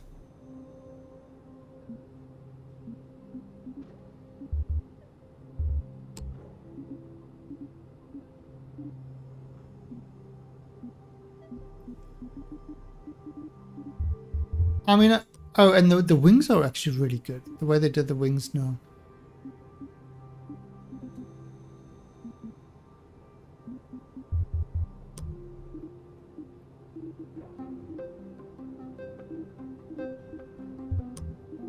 So there is some, I mean, there is some nice changes with this.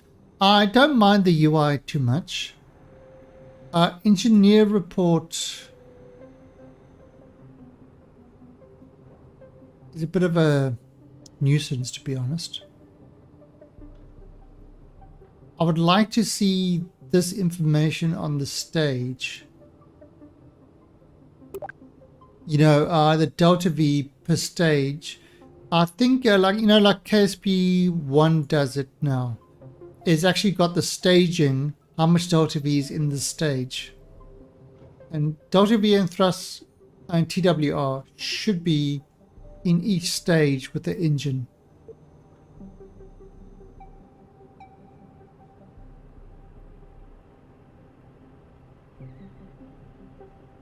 That doesn't tell me much. So there definitely are some changes I'd like to see. But yeah, it's kind of, it's one of these things that I've played after the patch. It's running better, but will I continue playing it? No. No, I won't. I will wait, probably wait for the next patch. I'll see. I'll probably wait until they add science before I start messing around with it again.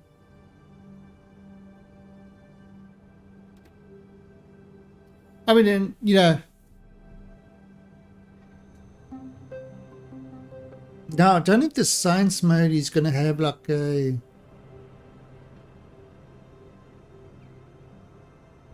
career monetary type thing, or if that's coming in later.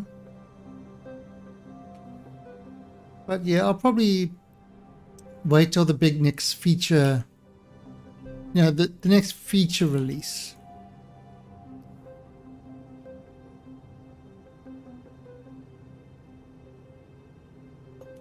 Oh. Okay.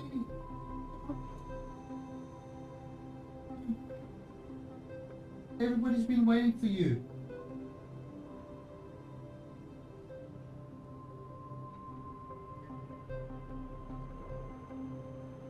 We're just going to visit.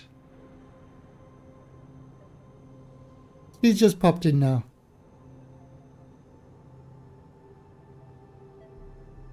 Oh, did they? Yeah, so there's definitely there you go. Kitty cat.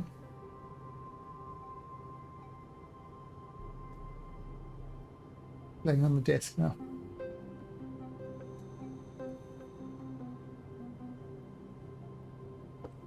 Yeah, so it's definitely, I mean, it's definitely something they oh, now she's behind my monitor. She's going to start pulling the wires out. The real streamer. Yeah, it makes it really difficult to stream. Okay, so I think we're going to leave it over there. So it is running better. There's a lot of improvements. We were actually able to launch ships and get them into space and land them and stuff like that, but there's many other issues that go with it. Getting the rover wheels to work was an issue. Oh, she's back in up there. Getting the rover wheels to work was an issue. Pick a spot and sit, silly cat.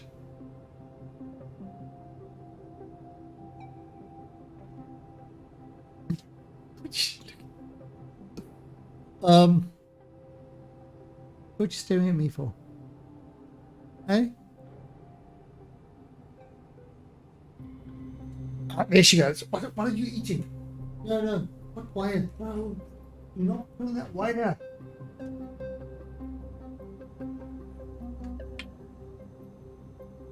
Just trying to get the charging cable. Anyway. So on that note, we are going to say good night. I will be back tomorrow. I might actually could play some Star Citizen. That's in a better shape than it's been for a while. I'm just trying to think what we can actually play. I mean, do we want to play Sons of the Forest? What are you doing, cat? Stop.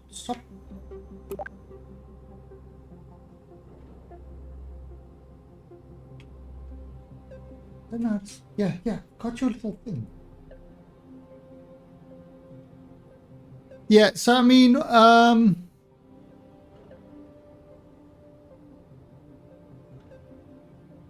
I've got Sons of the Forest as well.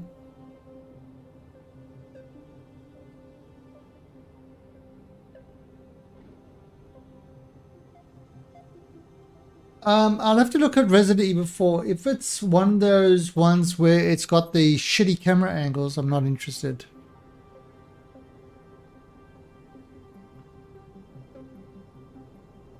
Let's have a look.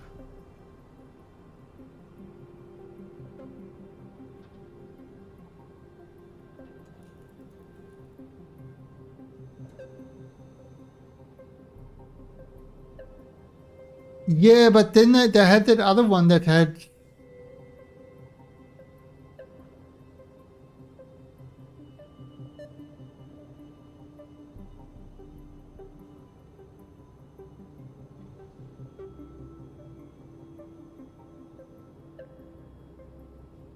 Oh, it's not a...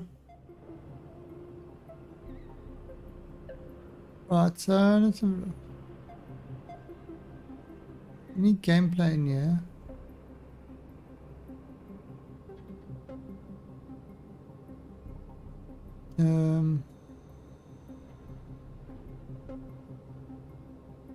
Yeah, I mean, we've been playing all the other Resident Evils, so... I'll have to have a look. Yeah, let me see. What is it? 24th of March.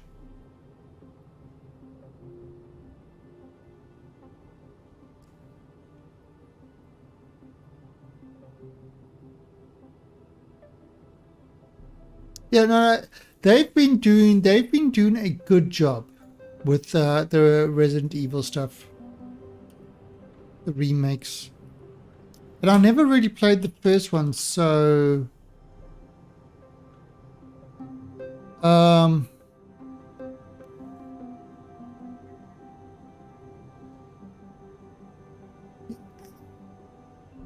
was it 3?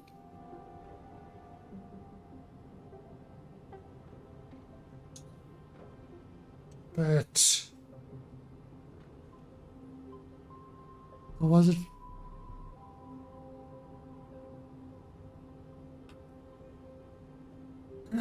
You know, my cat is making it so difficult now.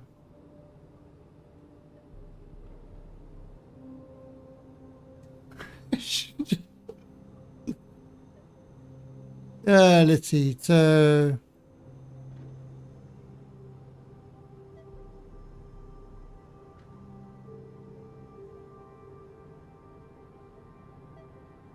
Resident Evil 2. 16 hours. Which was the one that had the shitty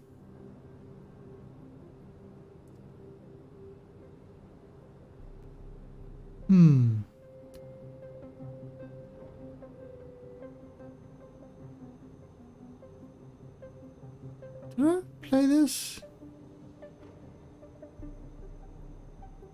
Oh, I think this is the one that had the crappy angles.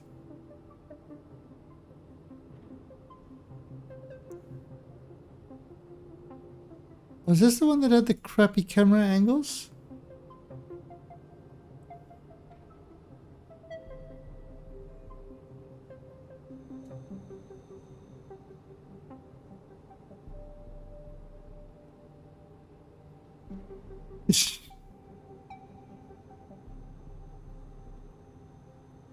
Yeah, I mean, I never. That's the thing that put me off the Resident Evil thing. One of them actually had it.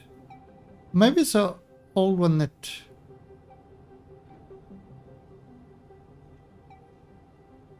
Got it in my library. Have I played it? Must have played it. Doesn't say how much hours I've played.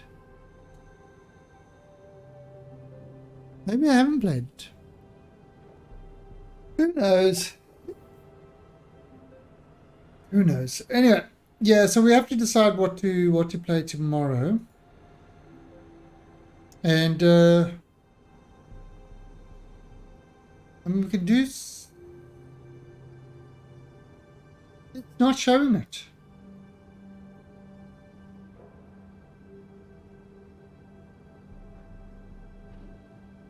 So if I look at Resident Evil Village, I can see 20 hours playtime.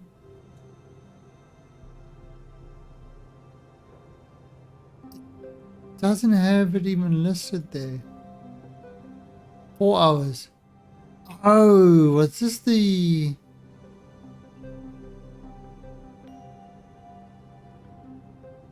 Yeah, this is the one that had the crappy angles. Maybe I did buy 3 and I never played it. Is it in the remake, is it?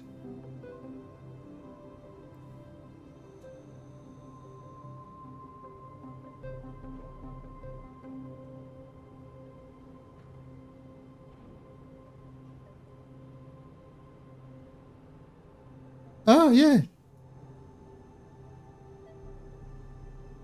I still haven't played 3. So there you go. I've still got 3 to play. Yeah, it's in your library, but I haven't got any playtime on it.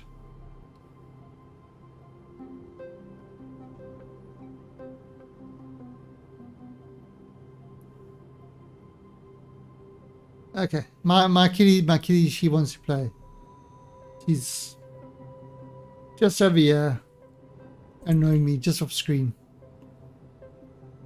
Alright guys, so I am going to call it over there. And we'll be back tomorrow. Yeah, put in Discord. put in Discord what you think. If you think anything's worth playing.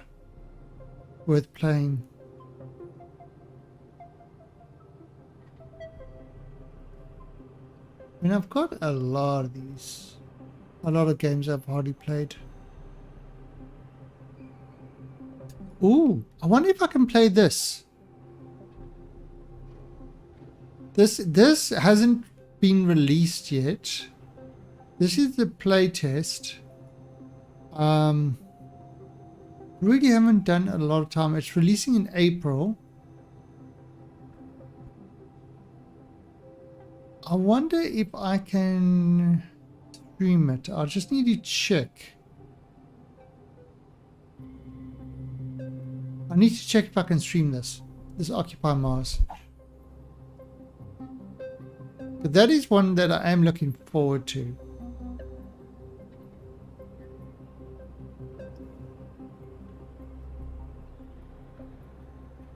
I just need to find out if I can actually stream this, because then it's definitely something we can take a look at. Take a look at that.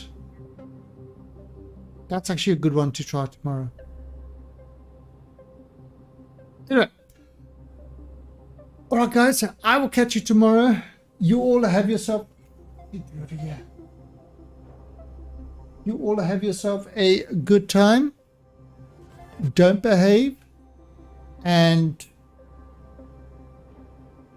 don't be good. Thanks for watching. Catch you later. Bye. Is the music playing? There it starts. Okay. Bye.